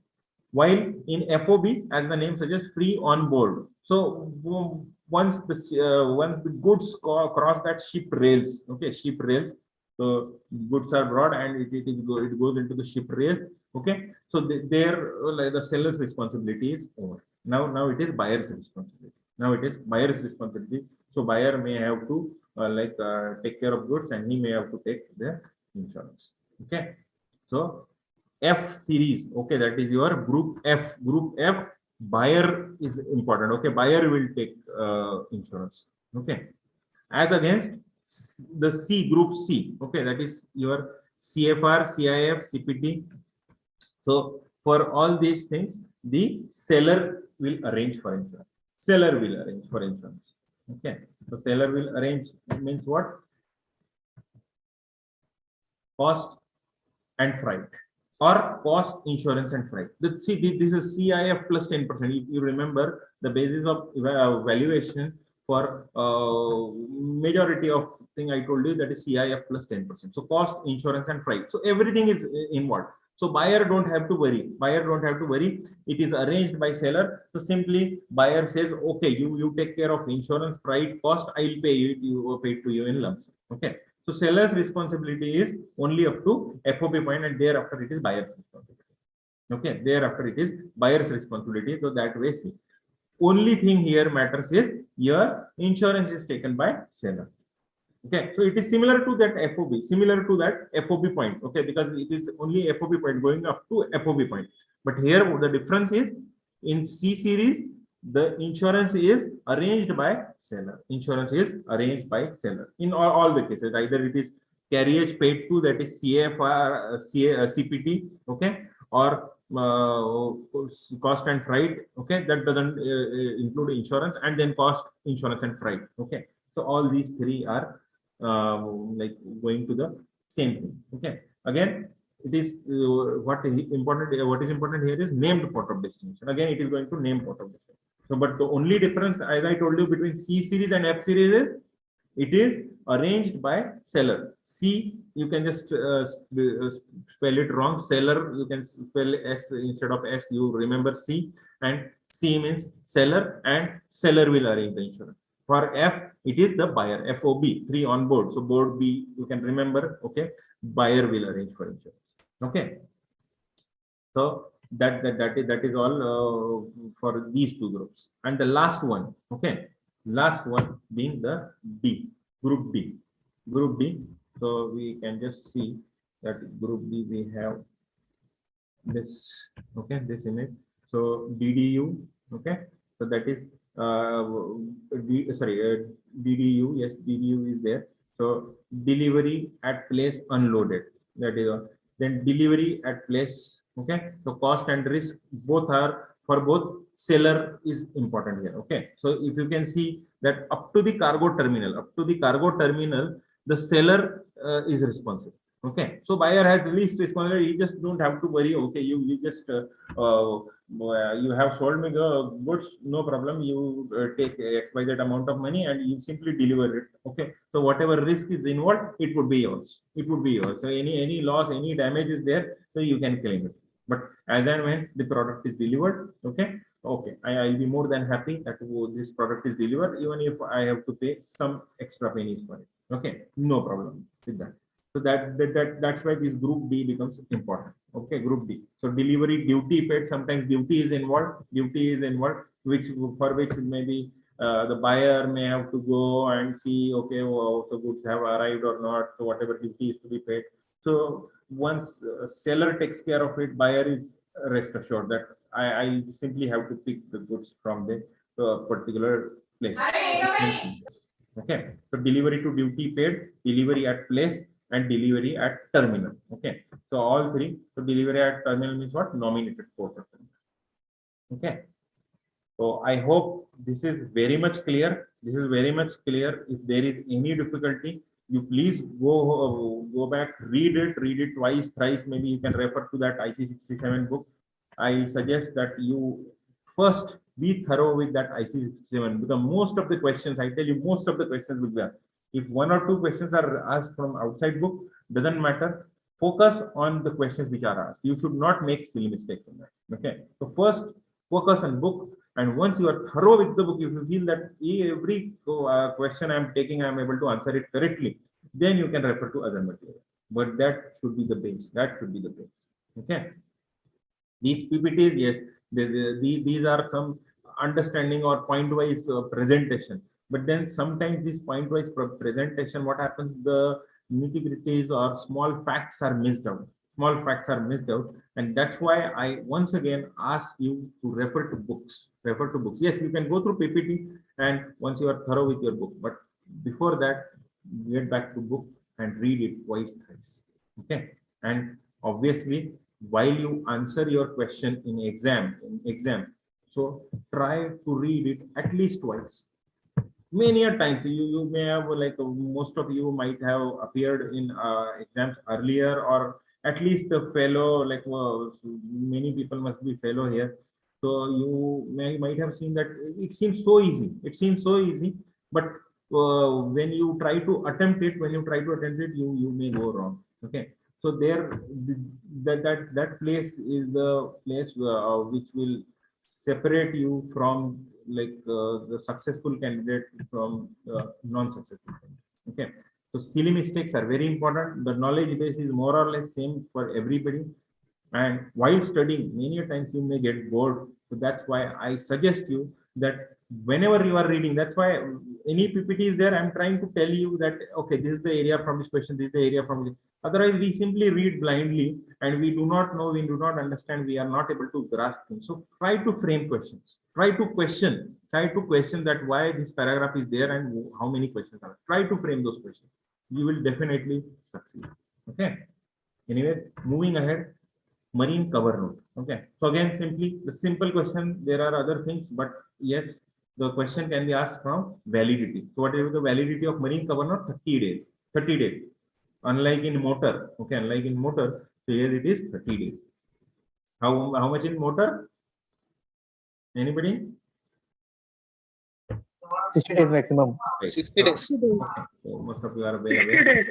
Okay. Then the other question is, marine cover note is a non-stamped document. Okay, it is a non-stamped. So as we are well aware that cover note are simply like temporary ones. It is not a policy as such. So cover note is a temporary document. Temporary document cannot be stamped document. So it is a non-stamped document. Okay. It will like once this document 30 days expire, before that you have to issue policy. Then it holds no legal importance in court of law. So in court of law, there is no legal importance unless specified in policy as an express condition. So that is important as far as cover. Then yes, now we come to the specific products. Okay, specific products, specific policies. So types of policies in marine policy. We have open policy, specific transit policy, cover specific voyage policies, contingent interest policy, duty policy, increased value, special declaration, and annual policy. So these are various policies. Okay, various policies. So we will try to cover majority of them. But I tell you, the questions are mainly asked on three important policies here: open policy, open cover. Most of the time, difference is asked. Okay, or simple fact is asked, and the third one being annual policy. There is possibility increased value policy, but then there is nothing in increased value policy.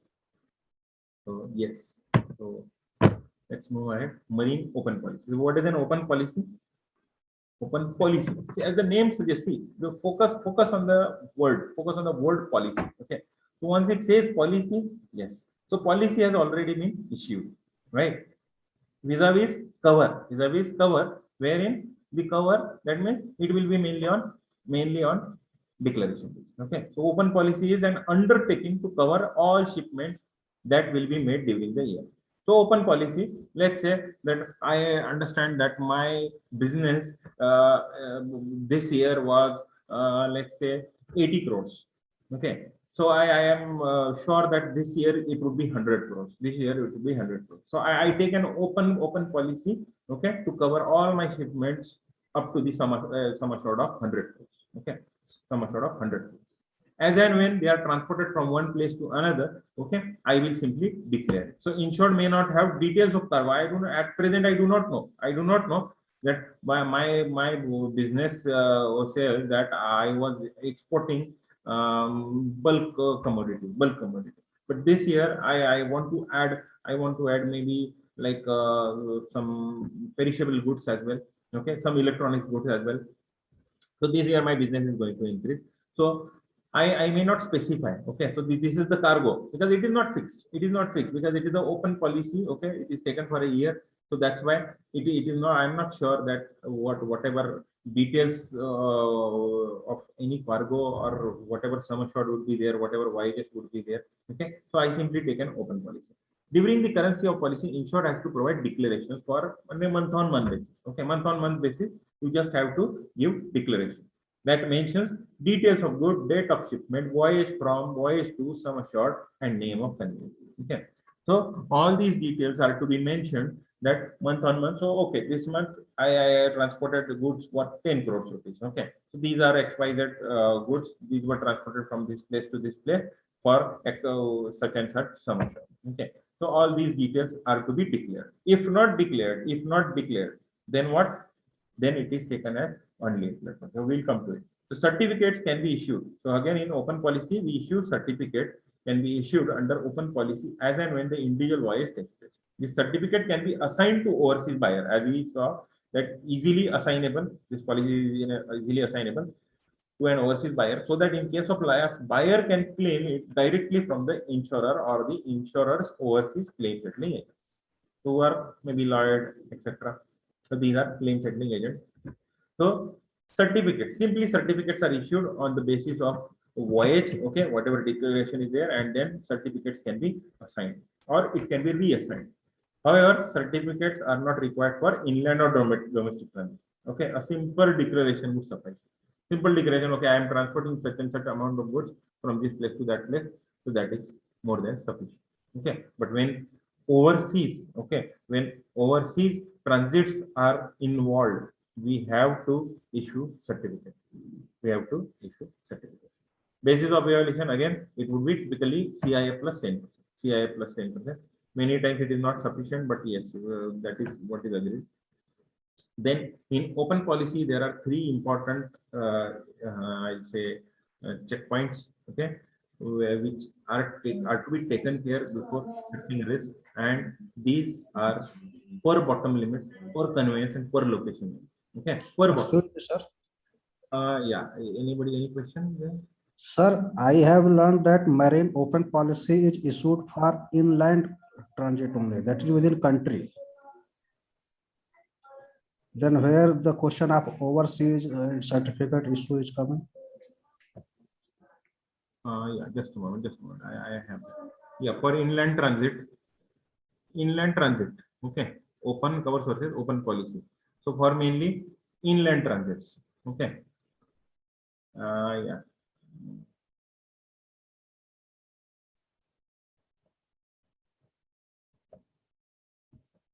Yes, you are correct. Okay. Certificates can be issued as and when individual voyage certificate to an overseas buyer. Okay, so overseas buyer is there. So even when like inland transit is there, so buyer may be overseas. Oh, sorry, here if I have made mistake of saying that overseas voyage, etc. Okay, so overseas buyer, if it is a local buyer, okay, inland domestic transit, it is okay. But if the buyer is overseas, okay, buyer is placed elsewhere, so then he has to be issued certificates. Okay, he has to be issued certificates. So that is all. Okay, we will come to that difference. Yeah. Then yeah, what we were talking about is per bottom limit. Per bottom limit, maximum cargo in a ship as decided by insurance company. So maximum per bottom, because many a times that these ship owners, they simply overload their ships, and once the ship is overloaded, so then that marine adventure become a risky one. So that's why the per bottom limit is fixed. Per conveyance limit is fixed. That is limits liability in any one accident or series arising from the same event. Okay. So series arising from the same event. So any one accident per conveyance limit. So once that conveyance is has started. Okay. So if any liability is there, so if it is arising from any one accident or series of event, then that per conveyance limit is taken into picture. Then per location limit value of pre-shipment accumulation may be because of strikes, labor disturbances in port area. For example, if somebody comes to you that I want to insure this such and such thing, but if you are aware, for example, there was still going on. So war is going on. So if anybody says that I want to transport my shipment from Black Sea, Okay, from Black Sea. But you know that is a war area wherein it would be difficult. So obviously the circular are issued, but even before that circular are issued, while accepting marine waste, you should be aware. You should be aware that what is going on which port. Okay, so at least you should be well aware with the current affairs. Okay, that what is going on where, so that you fix those limits. You fix those limit, or you simply deny those risks. Okay, so that's why this per location limit, per location. Okay, so particular location is important. Then all these are specified in the open policy at inception. Okay, the terms and conditions shall be in accordance with the ICCC and associated war and strike clauses. So for domestic transit, it would be ITC. Every open policy is attached with cancellation and classification clause. So that is with every. Okay. So marine open policy, it is to be used for inland transit. As you rightly pointed out, so it has to be used for inland transit only. So we will definitely come to that like difference between open policy and open cover. So in that it will be more clear. Then which are the covers available in open policy? It will be ITC A, B or C with or without SRCC. What is this SRCC? Yeah, SRCC. Strike rights Strike and rights. civil commission. Strike right, civil commission. Civil commission. Okay. All dispatches to declare within stipulated time may be 24 hours or as agreed. Okay. Insurer has right to inspect the books of account. Policy to terminate if the sum insured gets exhausted before 1 year. Okay. So here, this is another area from which question came out. So open policy is issued for 1 year. 1 year. Once that 1 year is over, either sum assured is exhausted before 1 year. Okay, so obviously there is some reinstatement that is possible, but generally what happens that remaining SI is there, so that downward adjustment is done at the end. For example, a policy was taken for, as I told you, 100 crores rupees. Okay, so if that 1 year, so policy in that policy various declarations amounted to, let's say, 75 crores. 75 crores. So the remaining 25 crores is remaining. Okay, 25 crores is remaining. So premium was collected for that 25 crores as well. So that is adjusted. That is adjusted at the end and maybe refund is first. Am I correct? See, most of the people may be doing it on a regular basis. So I'm not sure how this refund and all takes place, but yes, I can tell you logically and from exam point of view that yes, either sum assured is exhausted or 1 year is exhausted. So that policy comes to an end. Or else, if the sum assured is less, okay, and 1 year has ended, so sum insured is adjusted. So downward adjustment at the end. So as I told you, 50 crore, 100 crore policy was issued.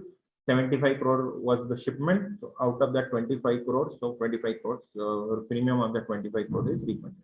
Again, basis of evaluation here is CIF plus 10%. So open policy versus open cover. Okay, open cover. So open cover. So this is very important, right? Okay, as one person rightly pointed out that this open policy, it is for inland transits only, rail, road, air, post, parcel, registered edits, etc. Okay, while open covers are for international trade. Okay. So open covers are for international trade, while open policy is for inland transit. So please remember, please excuse me for my that slide wherein I stated overseas thing there. Okay.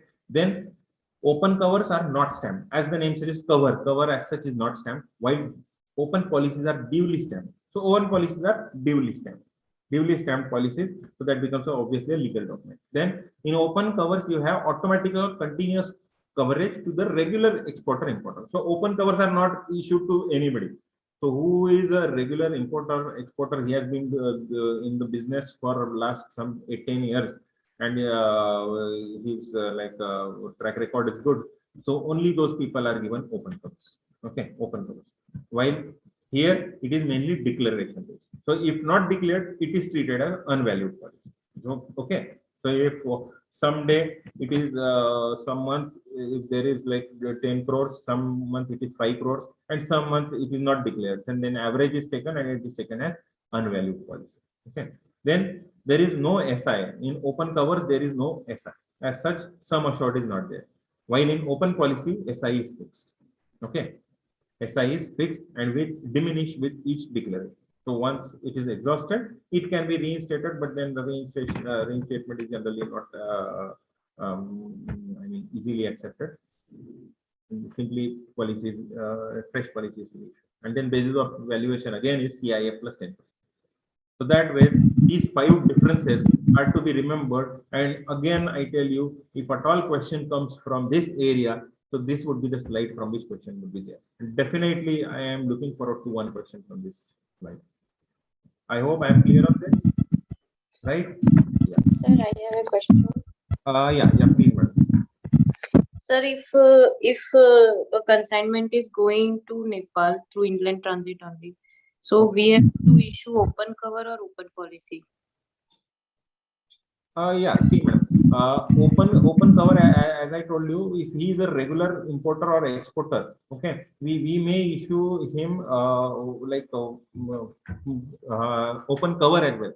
But generally we will issue him open policy, because it is mainly inland transit, as you rightly told. Okay, so as such, international, yes, it is a different country, but international trade is involved. But transit, Nepal and India are well connected, so definitely we'll issue him open policy. Open cover, yes, if there is some exporter whose consignments are going to various countries. So in that case, in rare case, we can definitely issue open covers as well. But again, it depends on the discretion of whatever who is accepting the risk underwriter. Yeah, any correction on this, whatever madam has asked, and you are like, many people are there who are into the business and who are regularly underwriting. Yeah, anyone would like to add something to this? Yes, please. No? So am I clear, madam? Mostly open policy, but open cover will depend on the discretion. Okay. Okay, sir.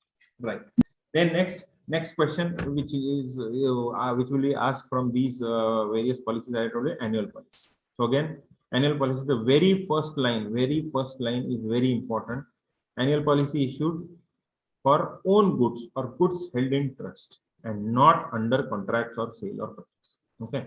So whenever there is contract of sale or purchase is involved, okay, so in that case, annual policy will not be issued. Okay, annual policy will not be issued. It is only issued for own goods or goods held in trust. So this is very important point here to be noted. Okay. Then they are subject to IPC, inland transit clauses. They are again not subject to declaration because everything is fixed. So as such, declaration is not required. Then SI is maximum value of goods on risk at any one time in respect of each or several transits. Reinstatement possible. Yes, reinstatement is possible in annual policy.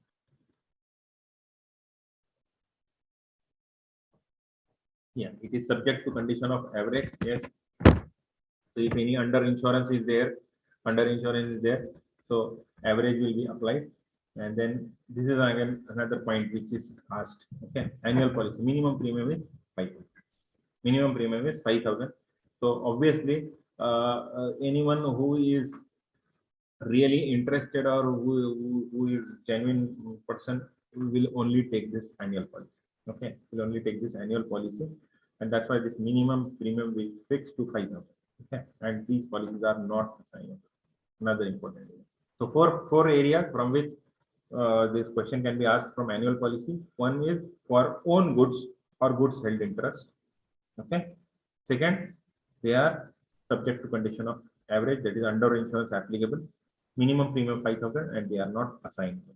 They are not assignable, unlike all other marine policies. Marine policies, as we saw in the beginning, life. Okay, in that last one was E, that is assignable. Okay, so that is not assignable. Annual policies are not assignable. Then duty and increased value insurance. Duty and increased value insurance. So this is important. So duty, some duties to be paid. So mainly duty, where duty is involved. Duty means what is custom duty. So wherein we are referring to custom duty here. So custom duty is involved. So mainly imported goods, custom duty is involved. So if that custom duty is involved, so while when you purchased goods from overseas, so that goods have landed in the country, so you may not be aware that what will be the custom duty. What will be the custom duty? It may vary. It may vary. That's why you cover that area within insurance. Okay, custom duty, and then increase value as well. If at all, if there is value according to the market rates, if that is going to increase, if you are sure, so you will take increased value insurance as well. It can be given only if insurance exists on CIF value. So all three things are covered. So just do not confuse. See, cost, insurance, and freight. So these three things are already there. Okay. So example, I tell you, while in that fire and engineering. Okay. So when especially engineering, when you can take that business interruption policy or loss of what is that loss of business policy, when you can take, when you have original peril already covered. Okay, similarly here original perils are covered in the CIF, and then over and above that this duty and increased value insurance can be taken. Okay, so basic things that it should be insured already.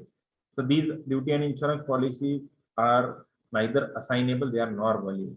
Okay, so this is to be remembered, because whenever the question is asked, so because while answering, okay, you will have various sections, and when you are into marine, or if it is very first question after fire, so you will feel that okay, marine all are assignable. So simply duty and yes, they are assignable, they are valued policy. No, they are not. Okay, so this is the point to be noted and remembered. So neither assignable nor valued. Then granted to a person having import license, obviously. Okay, so whosoever is having import license, then only will be issuing him duty and interest, because then only custom duty will come into picture. Cannot be given after the goods reach particular country. Okay, so cannot be given after, because as we have seen, that is neither assignable. Okay, so it cannot be assigned. So once the goods has reached, okay, so it is of no use, or this we will be at loss as an insurer if we give him then, because then he realize, okay, yes, this will attract custom duty, or he may have seen the market and the value has already increased, and then he want to take the policy. So definitely it will be like and it will not be a proper indemnification. Okay, and that's why we are not giving duty and increased value insurance after the goods has reached a particular country. Okay, increased value insurance once again. So they are again not valued. Only policy having excess of 25% in marine cargo. So marine cargo, as we saw earlier, okay, as such no excess, but here in increased value we have excess. We have excess. Okay, that means what? 75% of actual loss suffered is given. Okay, so 75% of SI. Maximum what we give is for 75% of SI. So obviously, whose value is going to increase? It is commodities. Okay, it is commodities. So mainly it is given for commodity trades. Okay, so when issued for commodity trade, and this claim is over and above claims under CIF value and duty insurance. As I told you earlier only, that is CIF. So CIF cost insurance. So any loss due to peril, if it is covered, then this increased value insurance will be invoked, and then we will pay that increased value. Okay, so above so this claim would be over and above if any claim is there due to insured peril. Okay, and obviously duty insurance as well. So this is very important point to be remembered. So increased value and duty and increased value insurance. So these two are bit different as compared to your other policies or other products in under marine insurance. Okay. Now we have come to very important point, and we are left with less time, so we'll be like moving a little bit faster. ICC. Okay, Institute Cargo Clause. Okay, so as I told you again, a good underwriter must be well informed of current world events. What is going on? Where things are wrong? Okay, where things are wrong. So if there are any hostilities, political tensions, civil wars, riots, strife, labor disputes, etc., whatever is going on, so that person or whosoever is accepting the risk, so he should be aware. Then only he will be able to accept a standard risk. Okay, and obviously risks are obviously uncertain, but it should not be again anywhere near to be certain. Okay, so somewhere war is going on, so it is certain that some losses would be there. Some losses would be there. So we are not going to accept it. We are not going to accept it. Okay, so that way ICC becomes important. Then there is one terminology here, contra propendum rule. So if there is ambiguity in money, it shall be construed against the insurer and favor the insurer. Okay, so contra propendum rule. So it says that whatever wordings are there. So if an insurer has framed the wording, and if there is any ambiguity, and because of that interpretation has differed, so that acts in favor of insured only. Because who has designed the policy wordings? We as an insurer. Okay, next. So institute cargo clauses. So there are a number of institute cargo clauses, mainly A, B, C, and again associated clauses for war, SRCC, and institute timber. We'll come to this, institute bulk oil, frozen food, meat, etc. So we should focus mainly on A, B, C, because although it mentions that it is all risk. When we say ICCA, it gives all risk, but it does not cover all the losses. So we'll see which losses are covered, which are not. Okay. Then emphasis is on the risk. That is loss or damage arising of fortuitous or inevitable event. Okay, inevitable event. Then obviously we are covering uncertainty. So inevitable. Then in all three, the burden of proof at first instance following a loss lies on the insured. Like in all other LOBs. So who has to prove that this accident has occurred? It is insured. It is insured who has to prove it. Okay. Then ICCC is generally like granted from warehouse to warehouse, wherein whole duration and extent of transit is involved. Okay, so this will include land transit by road, transit by rail or road, transit to container terminal, transit by vessel to destination port, additional handling, weather conditions, cargo stored on deck, everything. Okay, everything is taken care under ICC. So see, the basic cover, very basic cover, wherein basic risks are covered, and they are fire, explosion, so loss or damage due to fire, explosion, overturning or derailment of land conveyance. Okay. So generally, see what happens that whenever we are trying to solve marine questions, so we simply focus on sea. Okay, we forget that transit part, inland transit part. But here, overturning or derailment of land conveyance. So while the goods were being transported from warehouse to port, okay. So if there is some overturning or derailment, so then that is covered. Okay, vessel being stranded, grounded, sunk, or capsized. Yes, obviously. Collision of vessels, craft with external object, discharge of goods at port of distress, loss due to general average sacrifice, and salvage charges incurred to avoid the loss, and jettison. What is jettison? Jettison? Yeah, anyone?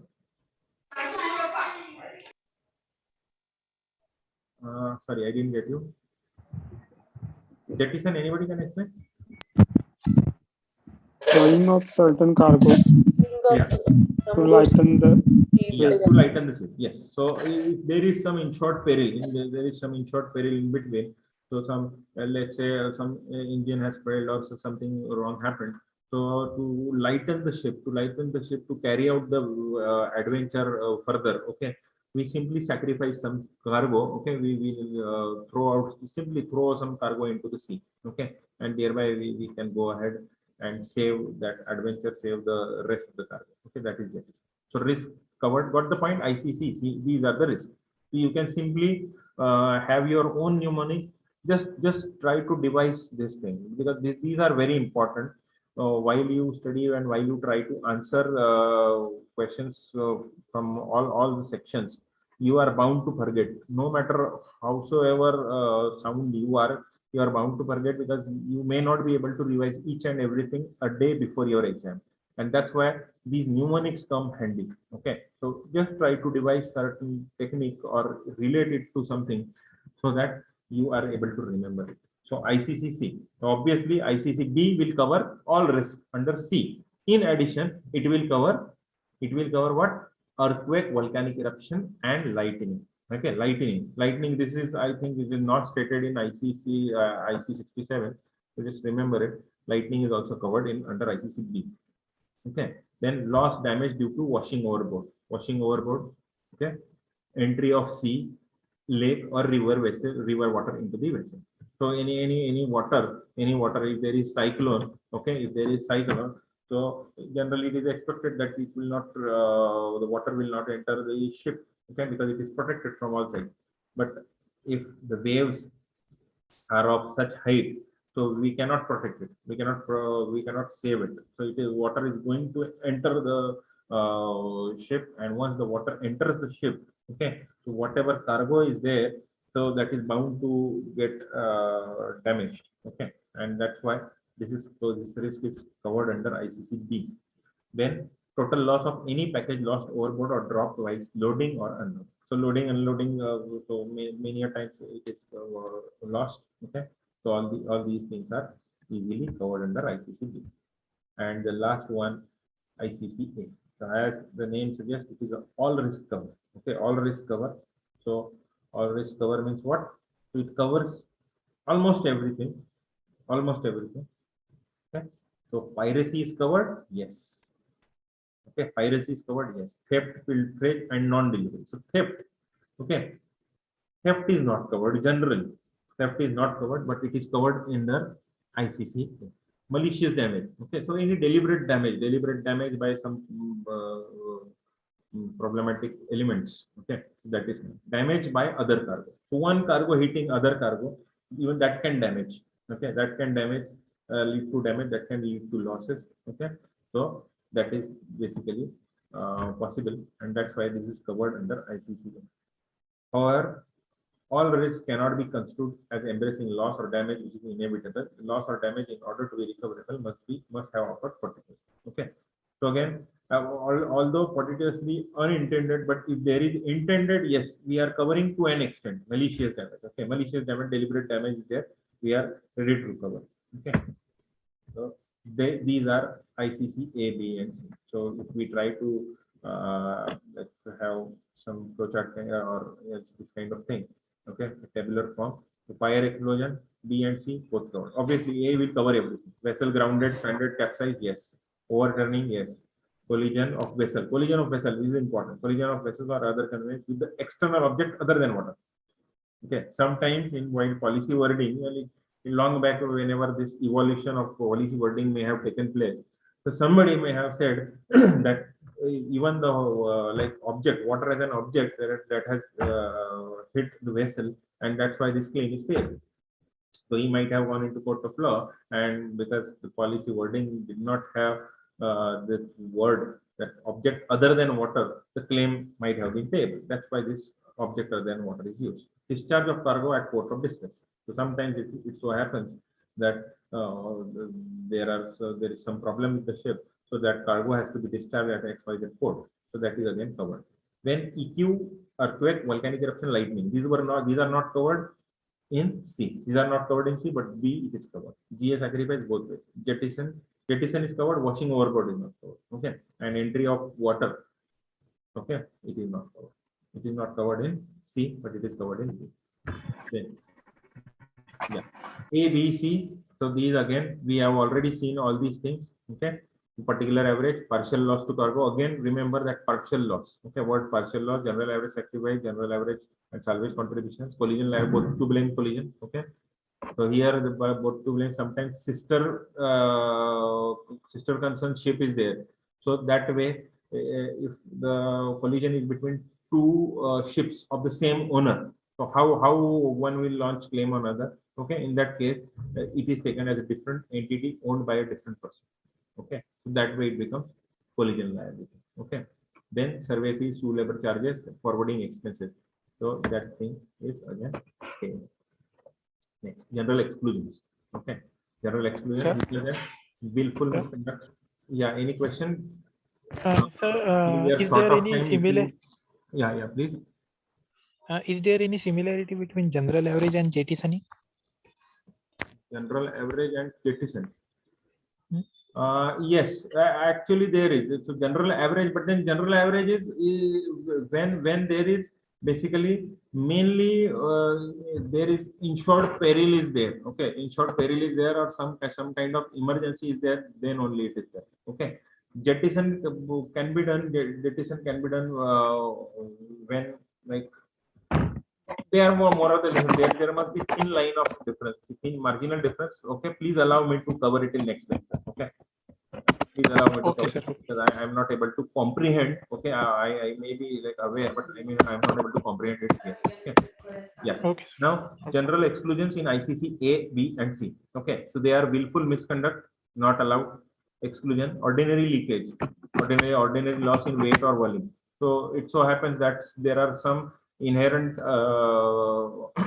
inherent vice. Okay, as I told you that some commodity like iron, okay, coming in contact with water, it is going to rust. So that is the inherent vice. Okay, then ordinary loss in weight or volume. So there are some commodities which lose weight over the period of time. Okay, so that is not covered. That is not covered. Then losses due to insufficiency or unsuitability of packing. So that was an express one thing that is not covered. Then losses, damages proximately due to delay.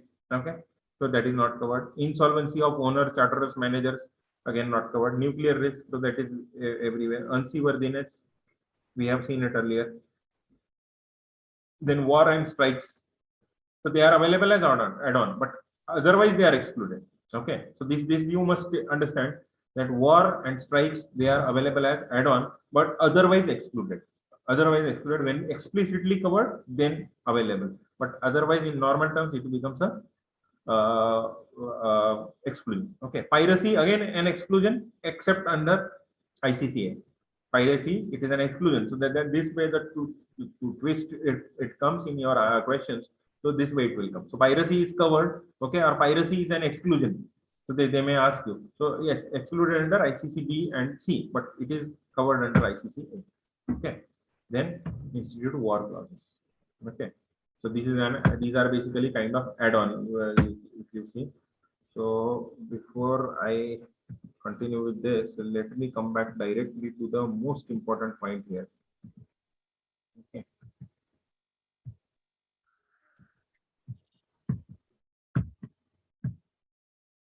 Yes. So this is the slide, which is, I feel, this is the most important slide. Okay, which was going to come subsequently. I have covered it here. Okay. So time duration. So this is one area I can challenge that at least one question, minimum one, I'll say. I'll say it can go beyond 1, 2, or 3 questions from this one slide itself. This one slide itself.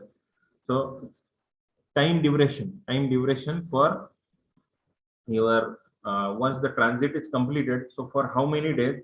After how many days the risk will expire? Okay, so that will be in road or rail. So if it is inland transit, so up to 7 days. Up to 7 days, the risk is covered after the goods has reached the destination. So after 7 days, the risk would stop. Okay, the risk would expire. Then in war clauses, okay, institute war clauses, 15 days. That is 15 days. Then postal, air, 15 days again. So air, again, here is a postal registered post. If they are sent, if they are they reach destination, and on 16th day they found that, oh, something is missing from this. Okay, or some damage is there. So that is not payable. That is not payable. But within 15 days, any damage, any loss which is encountered, yes, it is covered. Then air, 30 days, and sea voyage, 60 days. Because it so happens, mainly sea. Why the days are increasing? Because these are specialized destinations. Okay, railroad. These are like everywhere, they are locally available. So definitely wherever the cargo has reached, you can always open it and you can check it. But when it comes to air, so it goes into hands of different authorities. Okay, again sea, again there is a major, because they are located like outside somewhere beyond, like some 50-40 kilometers beyond the city. Okay, city limits. So there it is not possible, or maybe so that they may not get hold of it. Okay, so it takes time. to get hold of those cargo, and that's why this time duration is allowed. So up to 30 days while they are transported from by air. So up to 30 days, if there is any loss, so that is discovered, claim is payable. But beyond that, not payable. Sea voyage, 60 days. Then we have institute jute clauses, 30 days. Institute bulk oil, 30 days. Concealed damage, 30 days. And rubber, okay, institute rubber clauses, so 120 days. So generally, this four types. So in coffee, we have explicitly four types. That is when the like while coffee is being transported from one place to another, full package policy is there. Type 1 policy, 120 days is allowed. Okay. While type 2, 3, and 4, that is policy covering plucking and transit to curing house, 60 days is allowed. Okay. Then curing house to FOB point, that is FOB point free on board, that is up to the ship, again 60 days. And curing house to buyers anywhere in India. Okay. So that is again 60 days. So this way, coffee policy, it has four types. Okay. Four types, type 1, 2, 3, and 4. So for type 1, that is full package policy, 120 days is allowed. For rest of the name, okay, 60 days storage is maximum. Okay, that is the maximum storage allowed. Similarly, in cardamom, okay, cardamom, three types are there, three types of policies. Full package policy, 120 days. Then policy covering plucking, transit, curing house, 90 days. And then there is third type, transit policy. Okay, so that way, this slide, I don't know what is the number, but yes, obviously this will be shared. This time duration part is very, very important. Please ensure that this is at the tip of your tongue before you go for your exam. This will fetch definitely one question. This is, I am very sure about it. Okay. So this is nothing but duration of cover. As I told you, in case of ICC, the duration of cover is 60 days. The risk ceases upon completion of 60 days of discharge over the overside of the insured goods from the vessel. In case of institute war clauses, the duration is 15 days. Okay, so wherever it is covered as add-on, so port, it has the vessel has a reached destination port, and if the goods get delayed, so maximum up to 15 days, not beyond. Institute strike clauses, 60 days. Okay, SRCC 60 days. Then institute cargo air, again it is 30 days.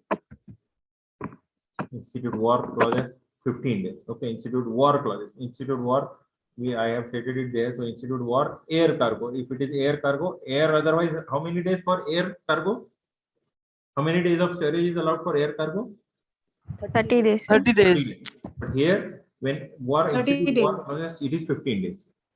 Okay, so that is what is to be remembered. Institute strikes, it is 30 days again. Okay, but war, it is 15 days. That is the difference. Then again, registered mail, postal, so by air mainly, it is 15 days. Okay, coverage, again, coverage is same. And yes, this is another area from which question may be asked. Registered mail postings. Okay, postal sendings by air, only total loss is covered.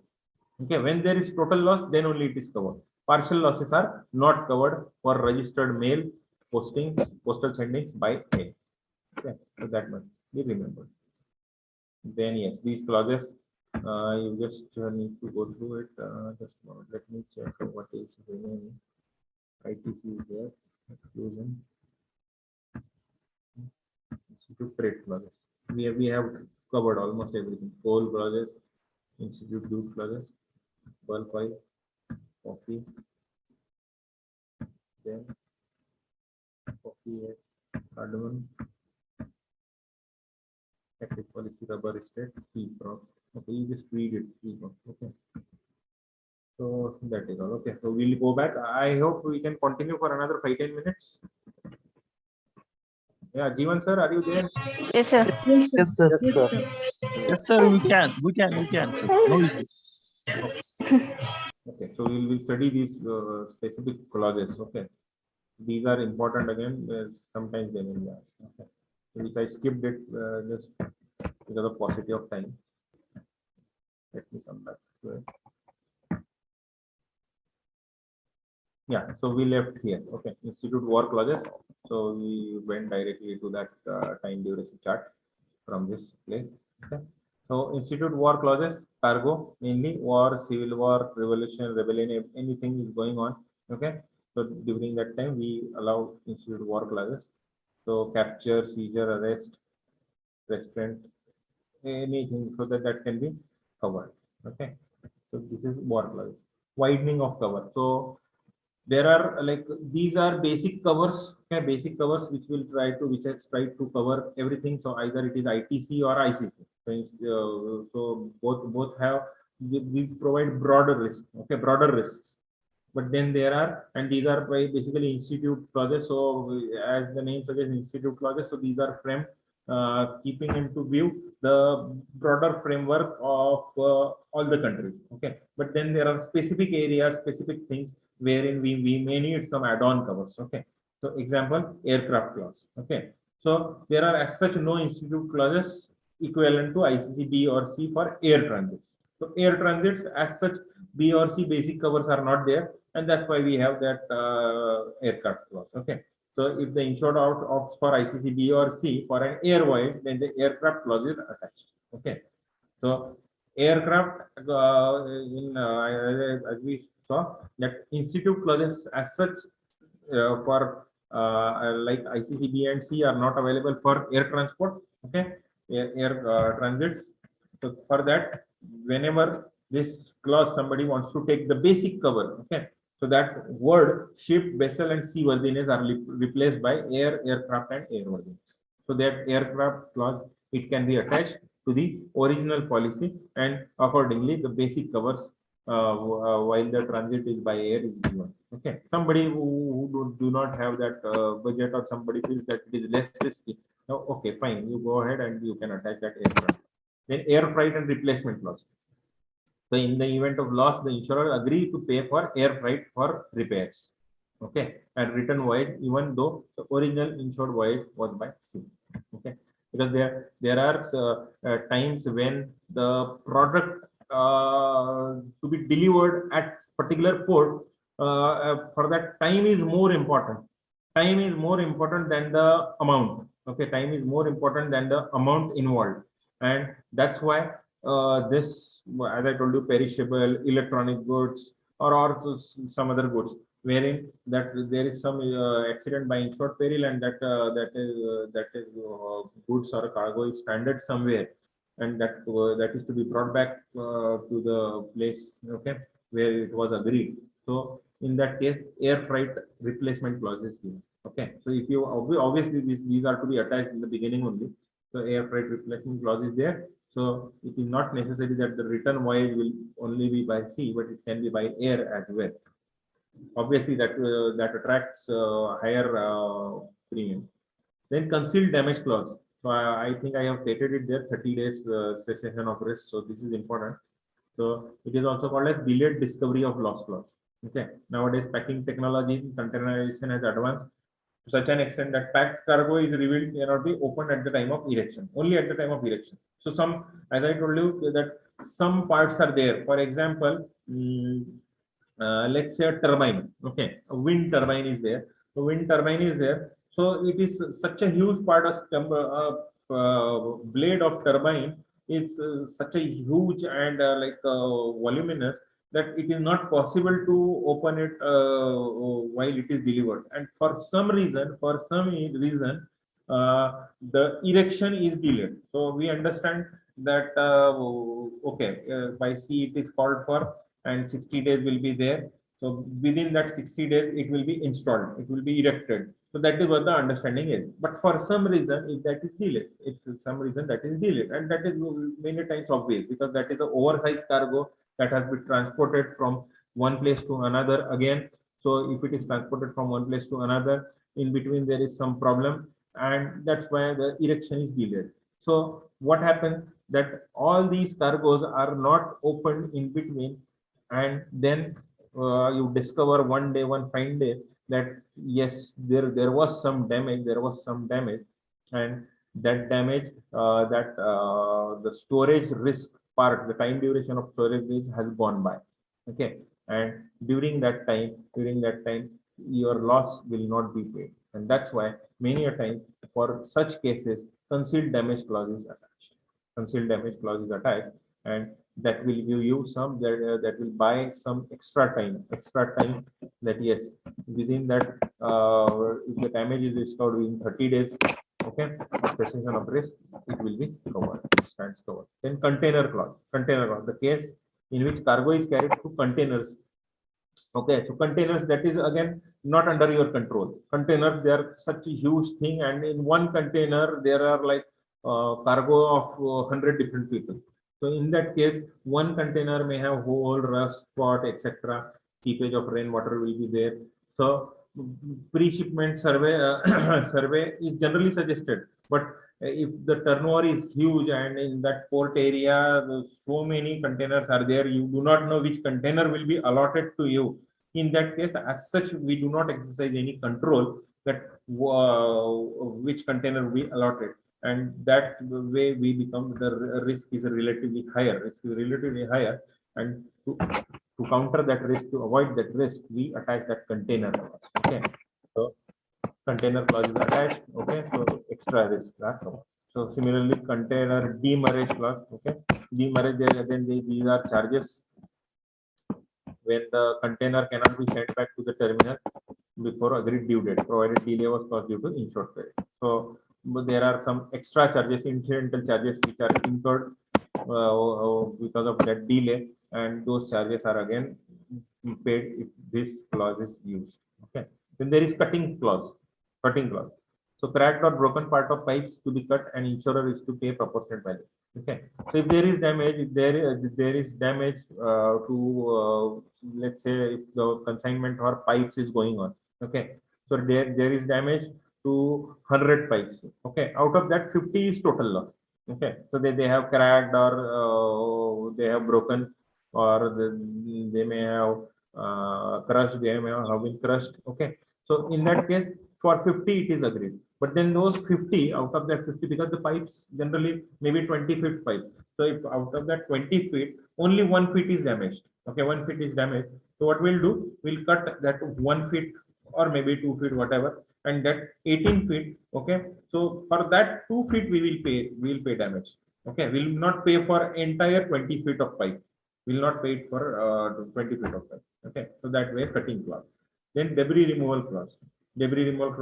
Expenses incurred for removal and disposal of debris. Again, this is like allowed.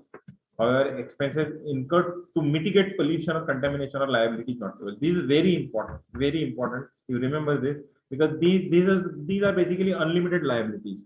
Contamination or pollution, these are unlimited liabilities.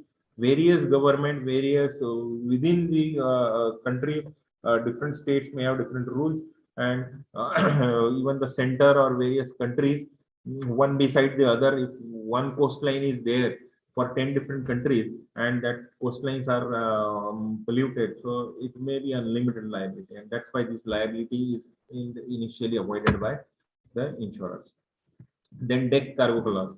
So deck generally again stored on deck, so deck is more risky, so this is again avoided. This is avoided. Cover for deck cargo is restricted to ICCC.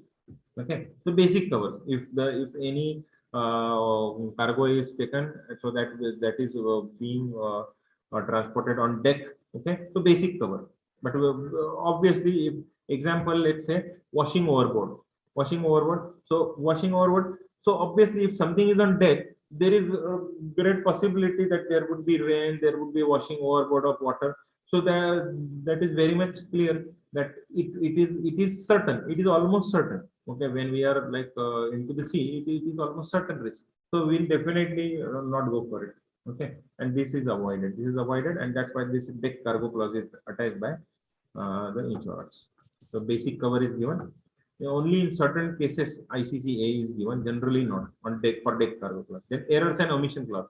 So if any errors, like some information related to cargo was inadvertently or erroneously wrongly given, or some assured was short, so it is agreed, and if it was known to him, so subsequently that is covered with the additional premium. Okay, as I told you that consignment has started from one place, and he has maybe reached at other place, but he may have forgotten to add that in the under declaration. Okay, so we can definitely, if he is a trusted person, we can definitely take that additional premium, and accordingly we can pay the claim. Okay, loading unloading clause.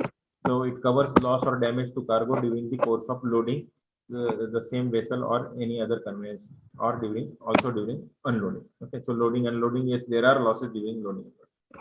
Then there are packers clause. So before the warehouse to warehouse cover begins, it does not include journey of goods to packers premises and its journey back to warehouse. So packing is required. Warehouse, yes, agreed, but packing is required. So that packing again problematic. Okay, so that packing packers clause is attached. Then repacking, similarly repacking, return shipment clause. So you can just go through it. Seals clause, shortage from seals intact containers is very common. Okay, so so seals are there. Okay, seals are intact, but still some cargo is missing. Okay, so in that case, this seals clause is attached, and thereby we avoid that thing. Okay. So all in all, what I can say is I have tried to cover almost all. Yeah. Yes, madam, please. Hello. Yeah. See, you have some question? No, I don't think.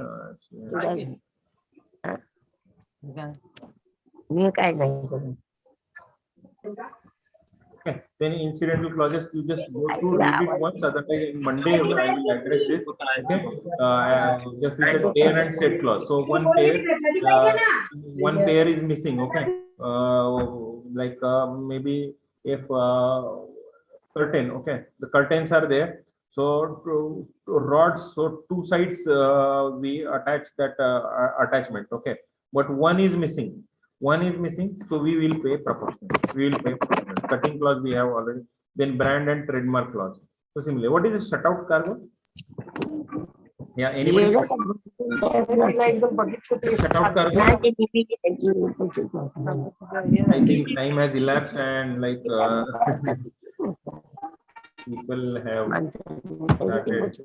Sir, when due to some reason goods are not loaded into ship, either the ship is over or Yes. So you like because of some reason that goods doesn't get loaded, and the ship may have left, or that ship is full, or whatever the ship rails are closed. Okay, in that case, this cargo is not able to load into the ship, and that is called as shutout cargo. Perfect. Okay. So I think with this we'll call it a day. We can definitely continue, but I understand you. This is a high time. You have to take your dinner. So can we get this PPT? Yes, very much. This is for you, and you will be like maybe today itself you will be sent it. Okay. I mean, I'll send it to the organizers, Jeevan sir and Sandesh sir, and they'll be having your email IDs, so that can be shared. The last part remaining was your this reinsurance. Okay, so we'll leave it for today. Reinsurance we can cover it in the next session. Okay, next session on Monday, which will be mainly on hull, and we will again try to revise it. Okay, we'll revise it. In fact, I'll say we can have question answer session that day. Okay, in the beginning we'll have question answer session, and then we can continue with the marine hull part.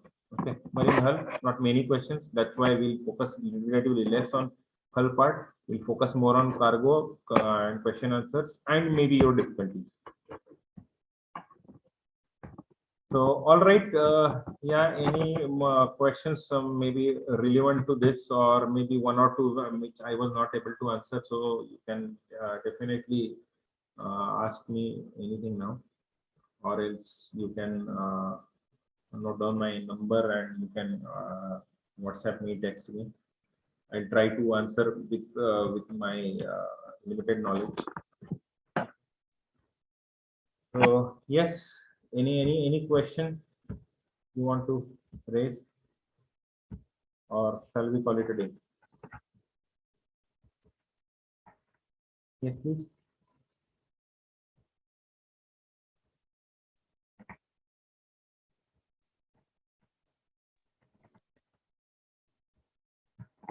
Yes, no more questions.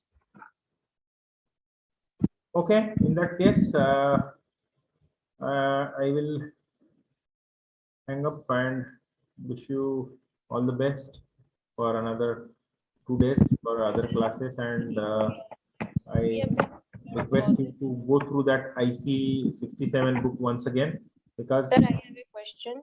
We have to learn. Yes, madam, please. We have to learn clauses also. Suppose clause 1 or clause 3 specify this, clause 6 specify this. Right. Hello. Yes. Which clauses you are talking about, madam? They're not clauses actually. It's written a sections. Condition 7, condition 9. We have to learn that also. Sometimes there is a rare possibility, again I'll say. Condition, yes, condition 9, condition 7, it's sometimes, so it is they can ask it, but I will say first focus on these things. First focus on ICC part, ITC, maybe ITC, some part of ITC, Incoterms, then types of vessels, and then the duration part of institute commodities and other air. So once you are thorough with this, then you go for those conditions. Yes, you can remember, but then there is no limit to remember everything. Okay, but obviously since it is there in IC 67, you can go through it once. Okay, sir. Yeah. Sir, there is another lecture na. So yes, sir. Yes, sir. There is. So uncover session will be covered on yes, in the yes, next yes. session. Very much. Uncovered session plus marine hull. So that will be covered on Monday. Sir, please share the PPT on WhatsApp group. Definitely. I will. Right. Thank you, sir. Thank you so much. Thank you so much. I hope I was able to satisfy you, most of you, at least. I'll not say 50, 60, 70%, but 40% was decent, and definitely it will help you in your exam. Thank you, sir. Thank you, sir. Thank you so much. Thank you. Thank you, sir. Thank you to everybody.